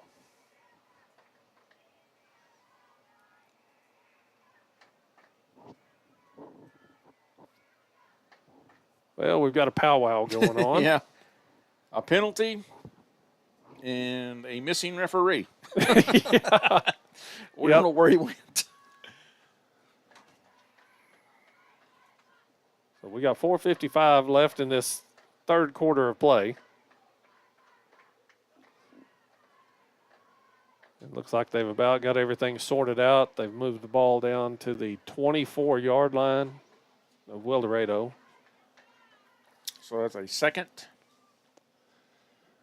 And I'm still not sure how they marked it, but they did. So it's going to be a second. Looks like about, they're going to move the yard marker. So third down. Third and about 4 or a long 3. Tigers a slot spread. Corley up back. Takes a snap. Goes right directly to Pete. Pete's got to dump it over. Pete's got to get rid of it. Gets rid over to Trayson. Trayson puts a nice move. Goes over to the left. Comes over to his right, and he's got enough for a Tiger first down. Nice little move by Trayson. There's number 3, Washington, that was in on the tackle. So now it is a first and goal. The ball is sitting right at about the 11-yard line, and Tigers were down here last time, and costly little fumble by Pete went the other way for the Mustangs, and see if the Tigers can punch it in. They didn't start the clock. I know. Yeah. Yeah. They didn't wind the clock, and it should be running. Yep. Snap back to Corley, back to Pete. Grayson runs over to the left, brings it down. Nice shot. Yeah. Well, it's a nice shot both ways because he didn't stay in bounds. Yeah. That's number 3, Washington, that made the contact. Yeah. Got one on that play, so it's now second and goal. Kind of wondering now, Grayson, he's seen more of the open field just to go ahead and take off. But didn't get a whole lot on the run. Got 1 yard. That's kind of usually those open up into to a little bit bigger play. Tigers come up. They're going to have slot over to the right. That's going to be McGinty and 2 over to the right. Snap back to Corley. Pitches it over to Grayson. Grayson comes over to the left. And now he's changing directions, and he's throwing it right back over to Trayson. And Trayson puts a couple of moves, ducks his head, goes in for the touchdown. Nice job by Corley. As they got frozen in the middle of the field. Kind of like deer in the headlight. So that is a wood flying touchdown, bringing the score 65-42. We got 4:22 left in this third quarter. And number 13, Deacon Saucedo, getting ready to kick the Brumley Insurance extra point. Right in front of us. I can't remember who it is. Snap, the hold, the kick. That one is good. That one's through the middle. Yeah, so Brings the score now 65-44, 4:22 left. We're going to take us a quick timeout. Groom Tiger Football on SixManiaSports.com. Lark Land and Cattle, along with Fremel Family Farms, are proud to be top supporters of the Groom Tigers and Tigerettes. A great team is being surrounded by people who share a passionate commitment to a common purpose. Locally owned and operated for 3 generations, the Fremel family is always on your side. They understand that a successful future begins with a farming community, and they are happy to serve you for all of your cotton seed, chemical, and fertilizer needs. For sales, contact Tim Rocha at 806-626-5268. Go Groom Tigers. And we're back with you. Groom Tiger Football. Tigers have put another score on the board, bringing the score 65-44 with 4:22 left in the third quarter of play, and they'll be kicking off to Wildorado. Yeah, Deacon looks like he's lining up for another kind of onside kick.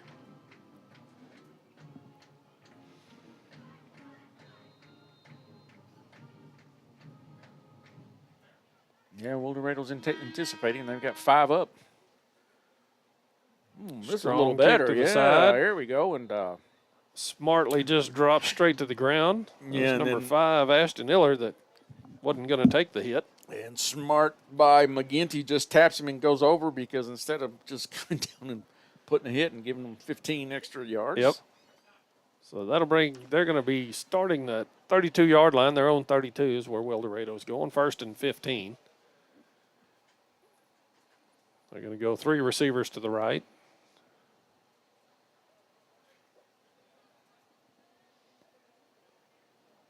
Yeah, the Getting Tigers, some last minute. Yeah, the Tigers are playing a little bit closer on these receivers now. Yeah, they are. They're playing up really tight now.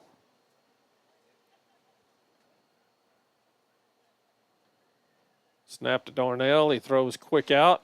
Oh, over the top. Boy, that's a nice job by Davis Babcock. Yep. It was too high, too tall for Cole Schedule. Falls incomplete. That'll bring up 2nd down. 15. Ball remains at the 32-yard line of the Mustangs. Nice job, Davis. Kind of wish he'd maybe come for the ball. Because that'd have been 6. That'd have been 6 the other way. That'd have been a pick 6 for sure. So they've done more. Wildorado has done more of the quick throwouts, just flanker, wide out screens after half than they did, I think, in the whole first half. In motion, right to left is Washington. And he comes back to the right again, looking downfield. Go, brought up from behind. behind. He puts the ball. Somehow he managed to scoop that up with one hand. That was Babcock. No, that wasn't Babcock. That was Oliveira, number 32 there. Was able to wrap him up from behind, and the ball kind of squirted out. Nice job, Clay. Got just a little bit on the play. It's going to bring 3rd down and 14. Ball is at the 33-yard line. One of the few times clock has continued to run. Yeah. Snap to Darnell. He's looking downfield. He's got in the pocket. He's got a receiver down deep. Oh, right over the shoulder. What a catch by Ashton Iller. My goodness, it was – the coverage was there. Trayson was right on him. And just a nice over-the-shoulder catch. That's an instant replay look. My goodness, how he brought that in. So that'll be a touchdown for the Mustangs at the 3:33 mark left in the third quarter. Number 9, Esparza on to kick.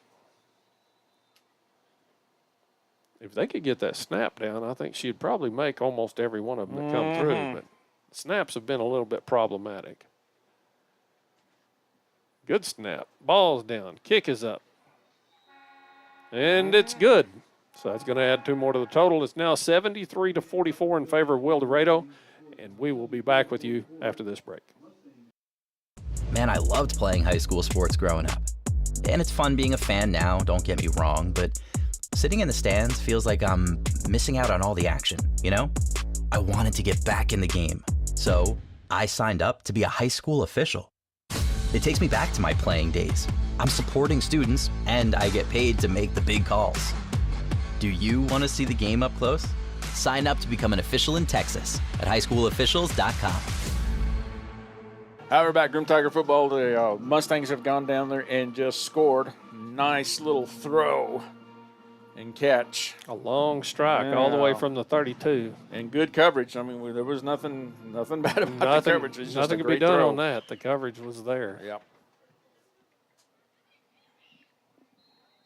Got headlights back there, but they're not. You don't seem too worried about it. A little onside kick. Picked up by, couldn't tell who that was. It might have been Shuck. I didn't see who it was. McGinty. Oh, yep, it was McGinty. So nice job by McGinty. 1st and 15 for the Tigers. Ball will be at the 34-yard line. And for those of you playing along, they're on the East Coast. Yes, it is almost 11 o'clock, but no, I'm just talking. It's going to be 9:40 here. A little. And 3:30 left in the third quarter. Yeah, this game is stretched out. Yeah, it's a little long. We'll see if anybody starts cramping. Yeah. So you said they called the Panther Creek game? Yeah, they said they've called it, and I'm trying to wait for Adrian to give us a little heads up. Tigers going to come up to the line of scrimmage.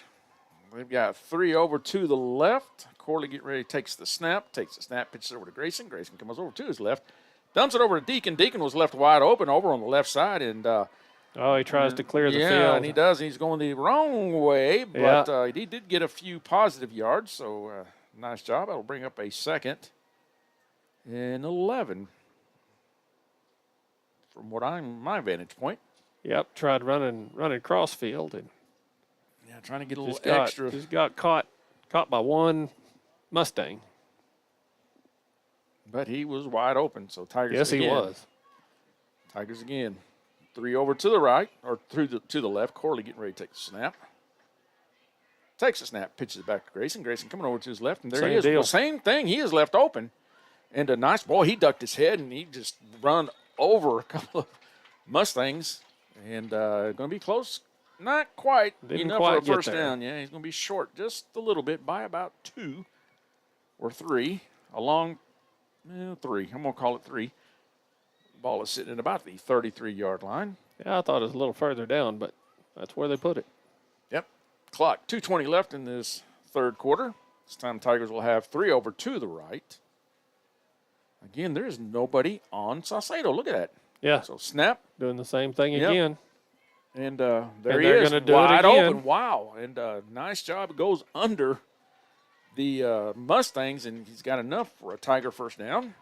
Ball is going to be at the 21-yard line. I wonder what. It's almost like that coach wants this clock to run, but. Well, he ain't the only one.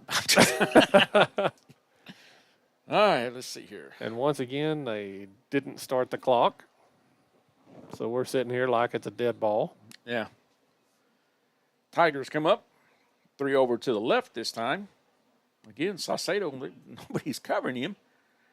And give it to him give again. It to him again. Oh, my goodness. He got through the hands of schedule.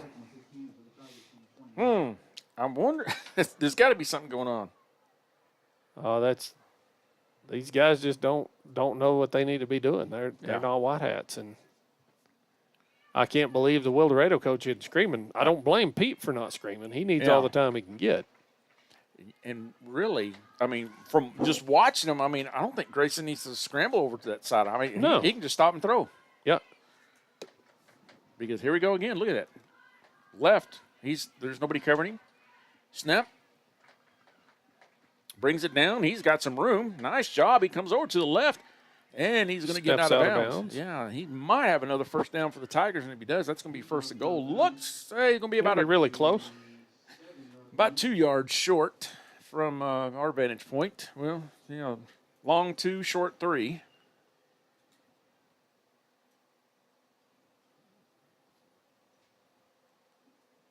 The clock is not running.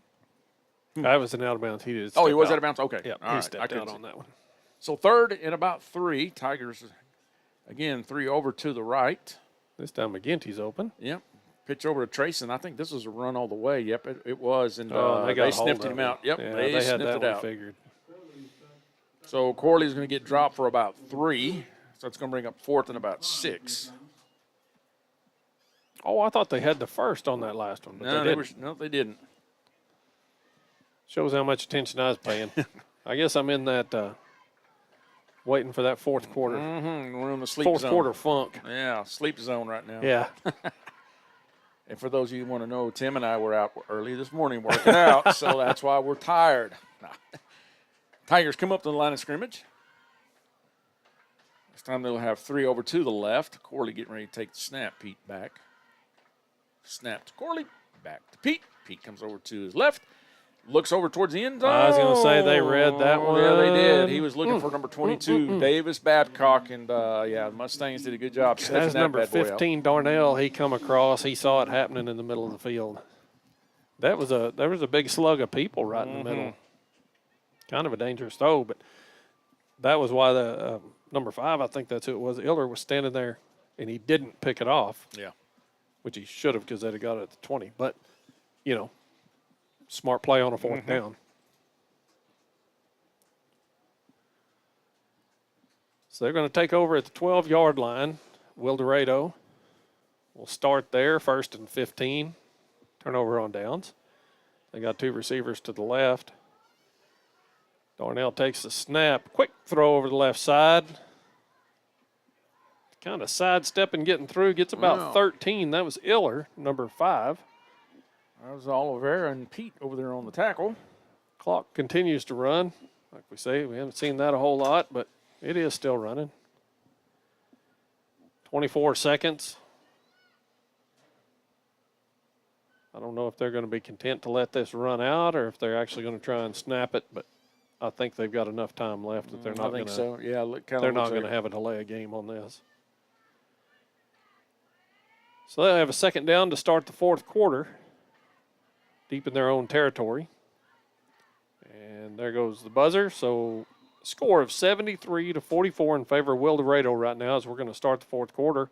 We will take a break. Be back with you at the kick. The H.J. Garrison Oil Company is a regional supplier of quality gas and diesel to convenience stores, service stations, to the oil fields, to farms and ranches as well. You can also pull into a Garrison's near you and fill up at one of their many convenience stores, from Perryton to Plainview, Memphis to McLean, Wichita Falls to Clarendon, Groom, Childress, and 2 locations in Shamrock. At the H.J. Garrison Oil Company and Garrison's convenience stores, they deliver. For more information, see H.J. Garrison at hjgarrison.com. That's hjgarrison.com. And for job opportunities, too. Come to G&J Truck Sales for all your trucking needs. G&J Truck Sales is here for you with brand new trucks, pre-owned trucks, accessories, and more. Come see us at G&J Truck Sales on I-40 in Groom, Texas. Give us a call at 806-248-7007. G&J Truck Sales supports the Groom Tigers.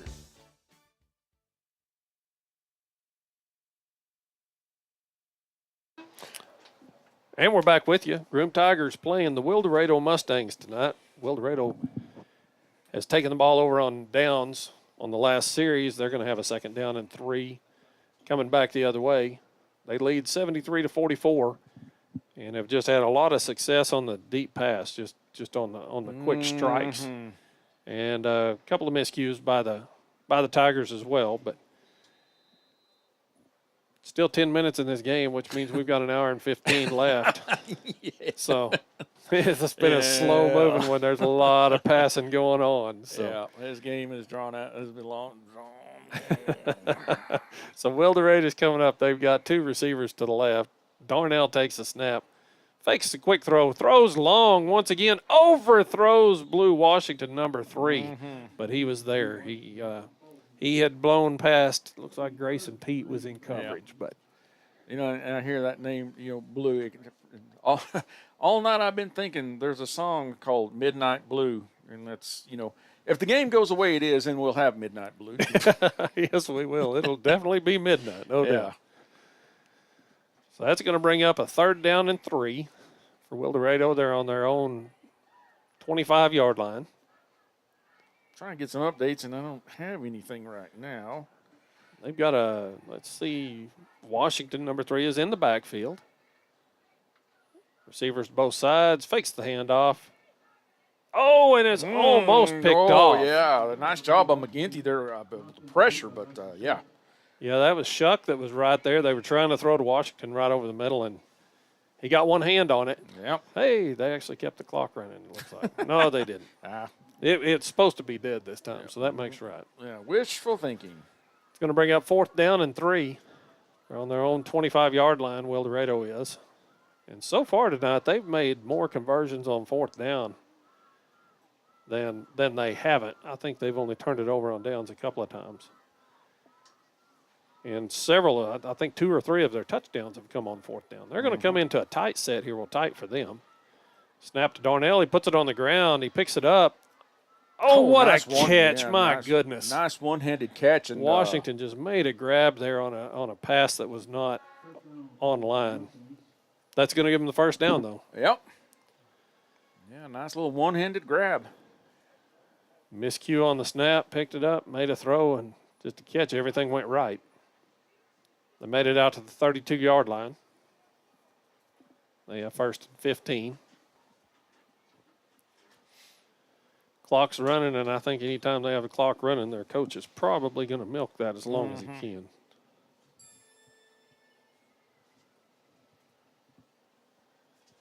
There's a snap. Darnell gets it. He's looking.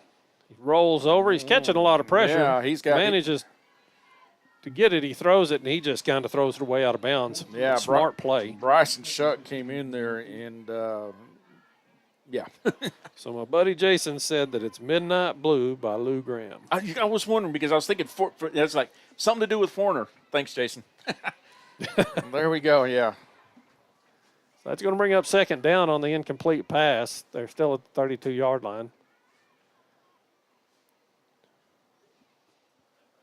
Wildorado taking their time. They got 3 receivers out to the right. Darnell is going to be taking the snap again, as he has most of the night. There's the snap. He's looking up the middle. They're putting a lot of pressure on him. He floats one out there, and that's going to go to number 5, Eller, and he's over the right side. He's got the edge. He's on the sideline, and he's going to go the distance for another Wildorado touchdown. I mean, they just had so many people. There comes the first cramp of the night. Yeah. As Eller goes to the ground out the end zone. We were wondering. It's been a long game. They've been on their feet a long time. Long game, and batteries on our cameras. Camera's going to go out. So that's going to put a score on it at 8:58 left in the game. Moves the score 79-44. He's off the field to play, so my guess is that they'll probably go ahead and go with the kick. Yeah. Number 9, Esparza, is out to do the kick. Not sure why the refs are waiting since he is off the field to play. Well, he come across that goal line, and he just instantly reached for his hammy. Well, like I said, we hope it's a cramp and not he didn't blow that hammy. Yeah. Yeah, that was a good play. Now they're lining up to go to do the kick.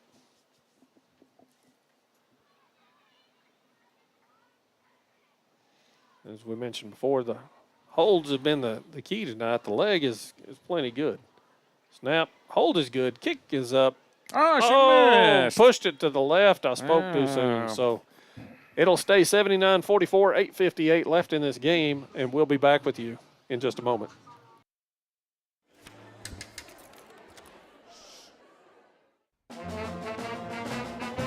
Hey, conductor, how about something new? You played this last year.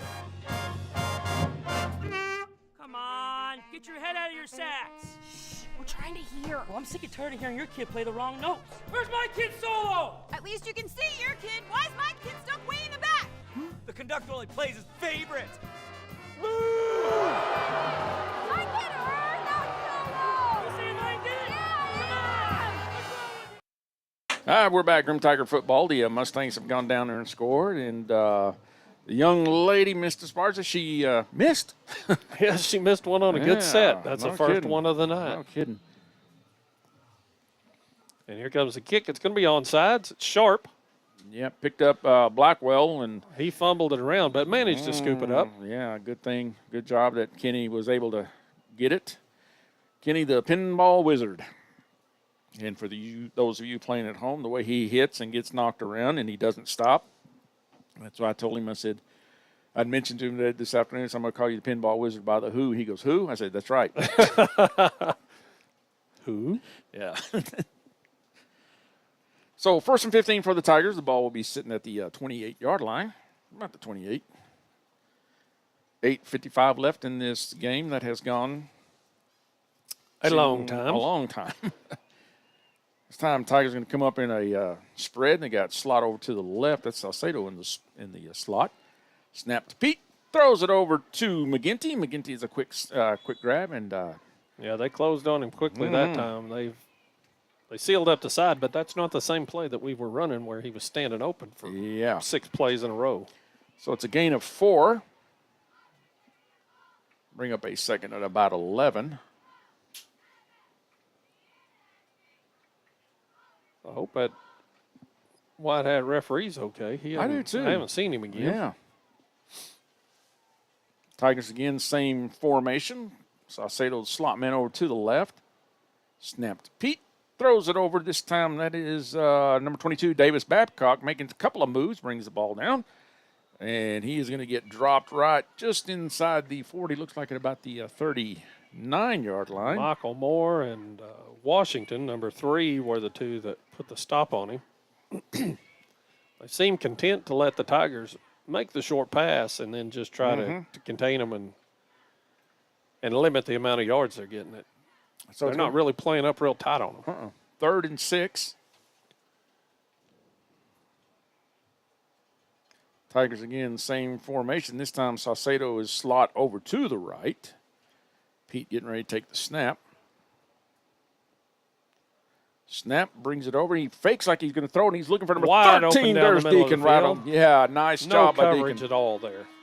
Yeah, they fell for the, I'm going to throw it to McGinty, and Deacon running right down the middle and in for a wood-flying touchdown. Just ran the seam. Yep.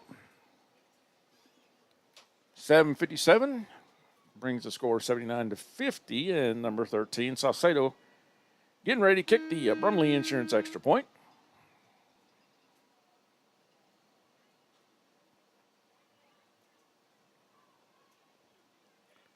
There's a snap, the hold, the kick, and that one is good. Brings the score to 52-79. We're going to take us a quick timeout. Groom Tiger Football on 6maniasports.com. Locally owned, locally operated, and ready to serve. That's Panhandle Drug in downtown Panhandle, Texas. And they're your full-service pharmacy, standing tall at the corner of Main and Highway 207. They're open every day but Sunday. That's Monday through Fridays, 9 to 6, and 9 to noon on Saturday. And along with a variety of healthcare products, you can top off your next visit to Panhandle Drug with a stop for a malt or a shake and their old-fashioned soda fountain. That's Panhandle Drug, downtown Panhandle. Mark Land, owner and pharmacist. And we're back with you. Groom Tigers have scored another touchdown to bring the score 79-52 in favor of Wildorado. 7:57 left in this game, but there's a lot of game left. Probably be another onside kick as the way Saucedo is setting up for it. And the Mustangs are getting ready for that.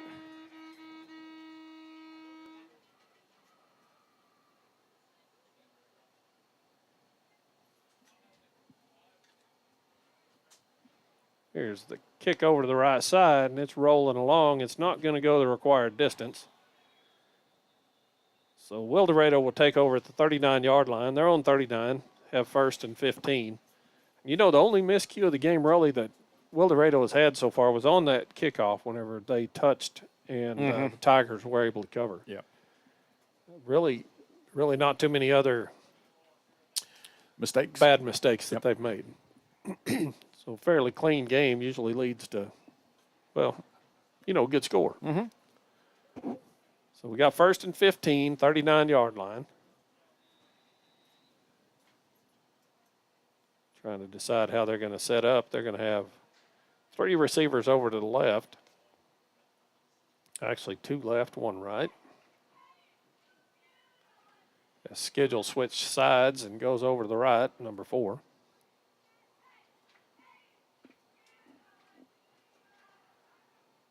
Darnell getting ready for the snap. Drops back, 3 and rush again, and there's a catch schedule, and there's nobody left to pick him up behind him. We're rushing 3. Yeah, and he went. And once you miss, there's nobody behind him. So that goes in for a touchdown. Sorry, I didn't finish the play. I was still kind of in shock that nobody else was there. But so that's going to go in for a quick touchdown. It's now 85-52. 7:48 left in the game. Yeah, Davis Babcock, he went through his hands, and like I said, there was nobody behind him. Pete was there, but Pete really wasn't going to be able to make the tackle in time anyway. So Sparza, number 9, on to do the kicking again. Snap. The hold is good. The kick is up and right down the middle for another 2 points.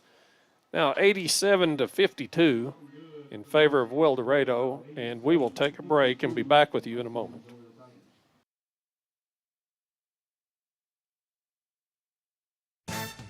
Come to G&J Truck Sales for all your trucking needs.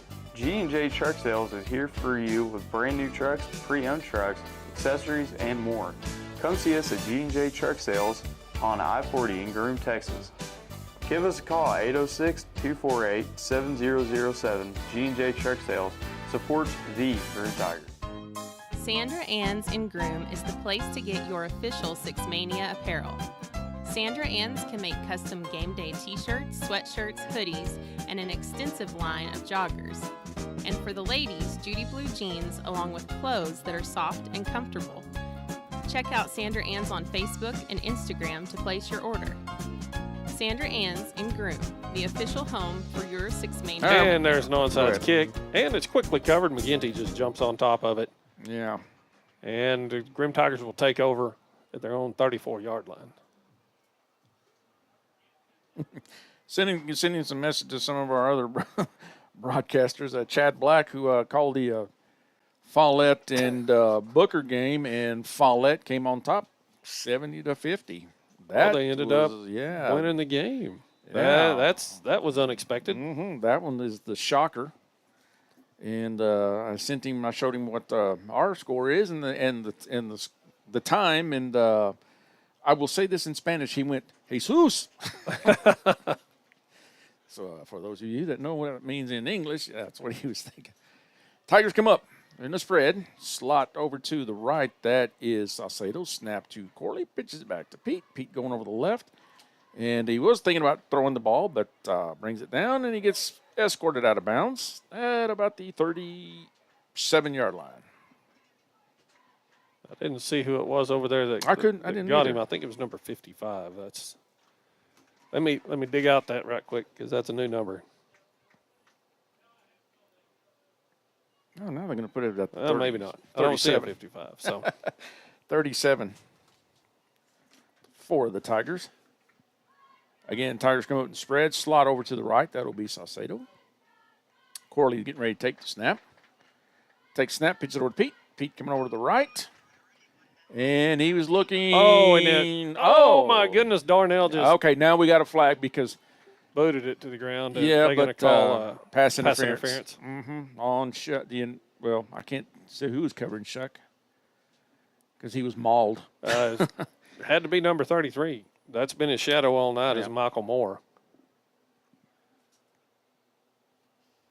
So if he got hold of him, then that's who it was. But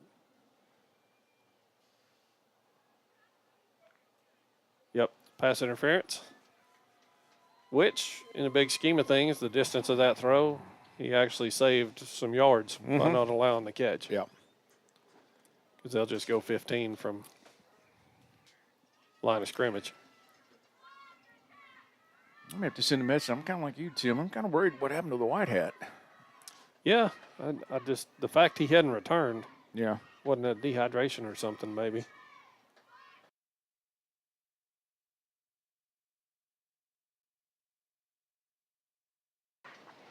All right. Well, from our wonderful staff, they said that he's sitting over on the there's a golf cart, so at least he's not in an ambulance. Maybe he's just not feeling too good. So they marked off the 15. Moves the Tigers down to the 27-yard line of Wildorado. Nope. There we go. Sorry about that. Yeah, Tigers take the snap. Pete's run over to the right, and then he just breaks it over to the left, and he's still running, and finally gets brought down. It's number 15, Darnell, that makes the tackle. Yep, but Grayson was able to get down to, well, where are they going to put the ball at? Looks like right about the 17-yard line of the Mustangs, and the more importantly, the clock is still running. Yeah, they didn't stop it this time. Wow. Yeah.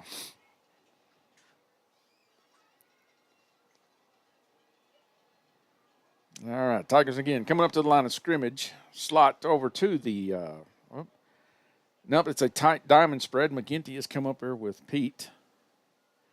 Snap. Oh, that's to Corley. Snap to Corley and pitches it back to Grayson. Grayson sitting back, looking. He's looking, and he brings it down. He's got plenty of room over on the left side. Oh, what a tackle there. Yeah. I think that was Bronk Johnson.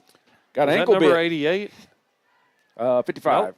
Or was 60, 60. That's a or was it Hollis Albrock. Yeah, Albrock. Yeah. Yeah, tracked him down from behind, made that ankle slap, and put him on the ground short of the first down. Yeah, bring up a 3rd and 3. Ball is right now at the 16-yard line of the Mustangs. Tigers come up to the line of scrimmage. This time it's a tight spread. Corley and McGinty, the two upbacks. Snap to Corley, pitches it back to Pete. And Pete is being... Oh, he just got rode to the ground. Number 5, Ashton Iller came in. I don't think Pete was expecting that from that left side. I think that was 6, Tim. That's showing the Eli Is it Walker. 6? Yeah, number 6. That was Eli Walker? Yep. Okay. Yeah, and I don't. Yeah, Not bad. Grayson was not ready. He Giving wasn't credit expecting where that. credit wasn't supposed to be. That's number 6, sure enough. Yeah, he just I don't think he ever looked at it because he's just been catching heat from Albrock up the middle. Wow, that puts him all the way back a long 4th. Yeah, 4th and 14. Ball is at the 27-yard line. Snap back to Corley, pitches it back to Pete. And once again. Yeah, and he pitches it over to McGinty, but McGinty's going to lose about 7 yards, and the ball will be turned over on downs at their own 35. And that was Eli Walker again, man. He's coming off that edge hard and fast. So that's going to be, turnover and downs. So Wildorado will take over at their 34-yard line. 1st and 15. 5:09 left in this game. They lead 87-52.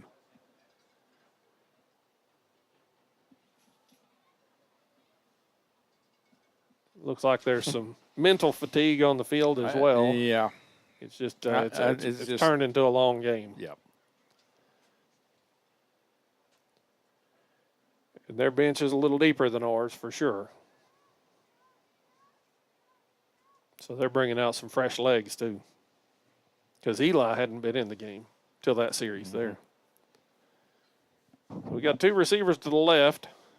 Darnell will be taking the snap. Motion left to right by Washington. Comes back. It's on the ground. And Washington falls on it. Yep, just a low snap. They're going to lose 6 on that one.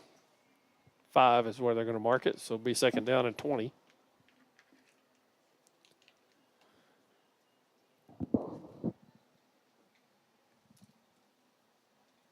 Not sure what the set's going to be this time. We're trying to see. I think they're going to try and start using as much of the clock as they possibly can. As long as the clock's moving, I think they're going to eat it up. They're going to have 2 receivers over to the left, 1 to the right.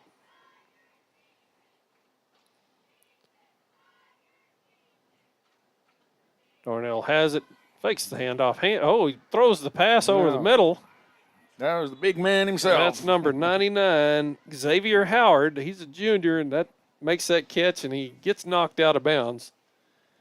Gets almost 10 on the play.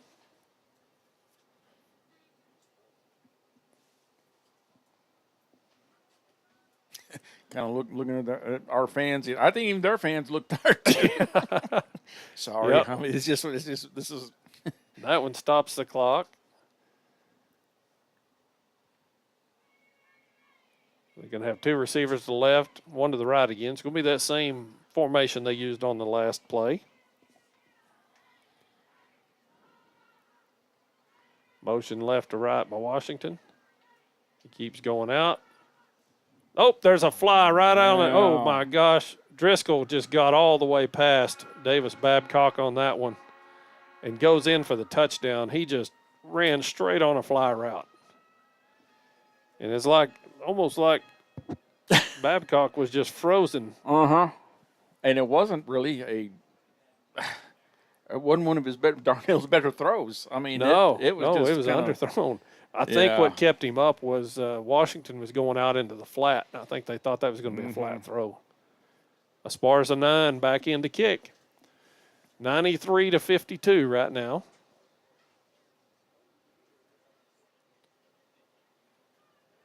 Hold is good. Kick is, whoa, she just missed that one completely to the right. So score will stay 93-52, 4:11 left in this game. We'll take a break and be back with you at the kick.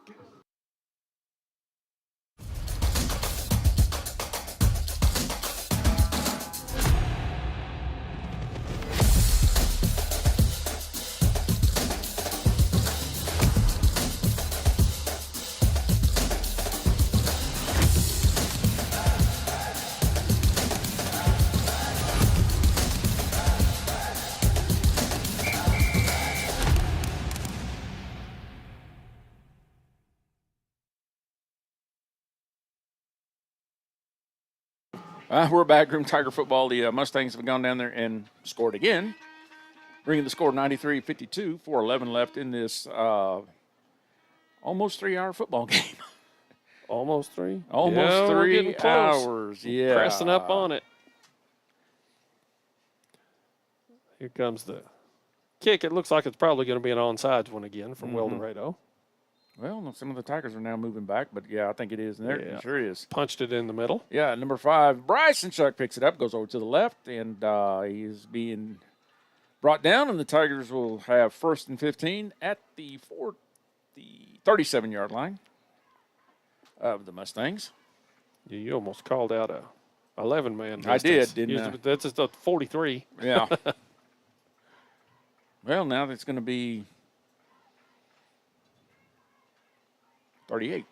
Yeah, they kind of moved back. So 38-yard line. Back. Yeah, 1st and 15 for the Tigers. 4:05 left.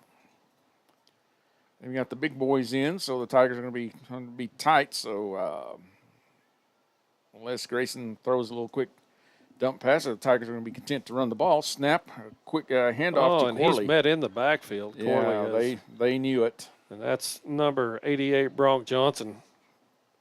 I think that got into the backfield. I mean, just really quickly. The referee warned. I saw him. He was number 11. I know he's come in, Mr. Barnett, and he kind of did something there in front of Trayson's face as he was coming up, and the referee gave him a warning and said, Said none of that. Not going to be doing it. Yeah, none of that. Number 15, Darnell, has come out of the game for Wildorado, giving him a break. Tigers going to come up. They're going to be in a J gun. Slow snap. And pitches it back to Pete, and Pete throws it to number 11, McGinty. McGinty has it, and he goes out of bounds. He steps out of bounds. Yep, at the 28-yard line. So that will bring up a 3rd. We'll call it 7. But he steps out of bounds, and the clock stops. We have 3:14 left. Number 3, Washington, coming back into the game for Wildorado.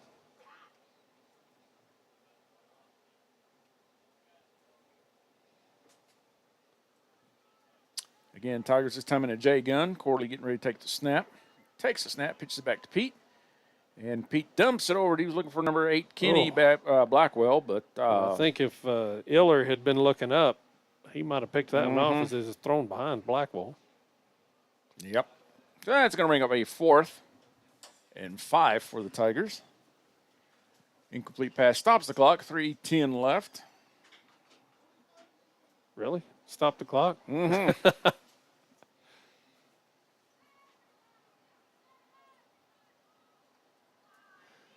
Substitutions coming in and out for Wildorado as they keep rolling people. Yeah, Tiger's going to be in the J gun.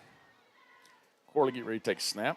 Takes a snap, pitches over to Pete. Pete goes over to the left side, and he brings the ball down, and he's running, and he ducks his head, but I think he's going to, they're going to mark him short. He must have stepped out prior to contact. That's what it looks like, and that's what's going to happen. Yep, they are going to do a turnover on downs here. As he was just a shade short of first down, 2:52 left in this game. Wildorado leading 93-52. We'll see what their plan is.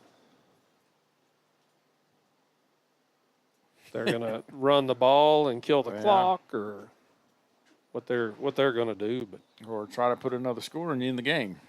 That's true. They got 2 receivers wide left. Darnell throws out. That's Washington on the left flat. Yeah, he was met pretty fast this time by Pete. And he's going to get McGinty. 6 or 7 on the play. That'll leave the clock running. It was in the field of play. 2nd down and 10.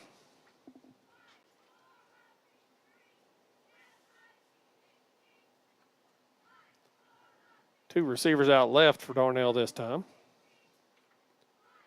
Motion left to right. Shuffle pass. That's Xavier Howard again, and he's going to lose a couple on that one. I had to laugh because Clay Oliveira saw him, and he's like, well, I better go low. And he did. And he did. Yeah. So he lost they lost 1 on the play. That's going to bring up 3rd down, or 2 on the play. It's going to bring up 3rd down and 12. Clock continues to run, 1:51 left in this game. Snap, Darnell's looking downfield. Catching some heat from the edge, gets past McGinty. Twice. Yeah. 3 Oliveira times. Gets to him. Yeah, this time, oh my goodness. And whoa, it was quite a. Okay, now that was uncalled for. Let's see. That was number. They're calling. One guy marked it like as a fumble. The fellow on Yeah. this side said that it was an incomplete pass. So number 4, Schedule. He hit Trayson. I mean, literally, he hits him like he was mad. I'm like, okay, and no flags. That's going to bring up 4th down. 1:33 left in the game. Clock is not running on the incomplete pass. Snap to Darnell. Quick throw out to Washington. And he's going to he dances through, but he gets the 1st down. Yep. Tripped up He's there all the by way Corley. down to the 34-yard line of the Tigers. They wound the clock this time. They finally got it. Mm-hmm. So 1st down and 15. We'll see if they're going to just kneel it out or what their plan's going to be here. I don't. Like I said, congratulations to the Mustangs, but like I said, that number, I'm gonna call him out too because that's uncalled for. I mean, he had no reason to do that. I'm sorry. Like I said, we will tell when these guys do really good, and we do. These guys have played a great game, but played very well. But nothing like that. That's bad. I'm sorry. Looks like they're going to take another snap here, and he is going to kneel out. So I think they're just going to let this game come to a close. 33 seconds left. And that ought to wind down, and we can call it a game. And, Tim, I'm going to say that Mr. Darnell is probably the player of the game with all his, the touchdowns, his throwing. I'm fully behind that call. Yeah, so I was thinking they had some outstanding plays, but it all stemmed from, Darnell's passing or his ability to get outside and free those guys up. So, and there's the last tick off the clock. The Tigers are going to lose this game, 93-52. And congratulations to Wildorado on the win, and hopefully the Tigers take something out of this one, and we'll be able to regroup next week. Yeah, and then remember, next week we play on Thursday. It's a Thursday night matchup. with one of our old district foes and some friends. It'll be the Silverton Owls, Coach Kevin Hearn and Coach Noe Beltran. Those guys get to come back to Groom. And we hope that you guys will tune in. And I'm going to say thanks to, our entire crew. And thanks to you that stayed up and went. Yeah, thanks for staying with us. Staying with us, almost a 3-hour game. So until Thursday, we'll see you then. We'll holler at you then.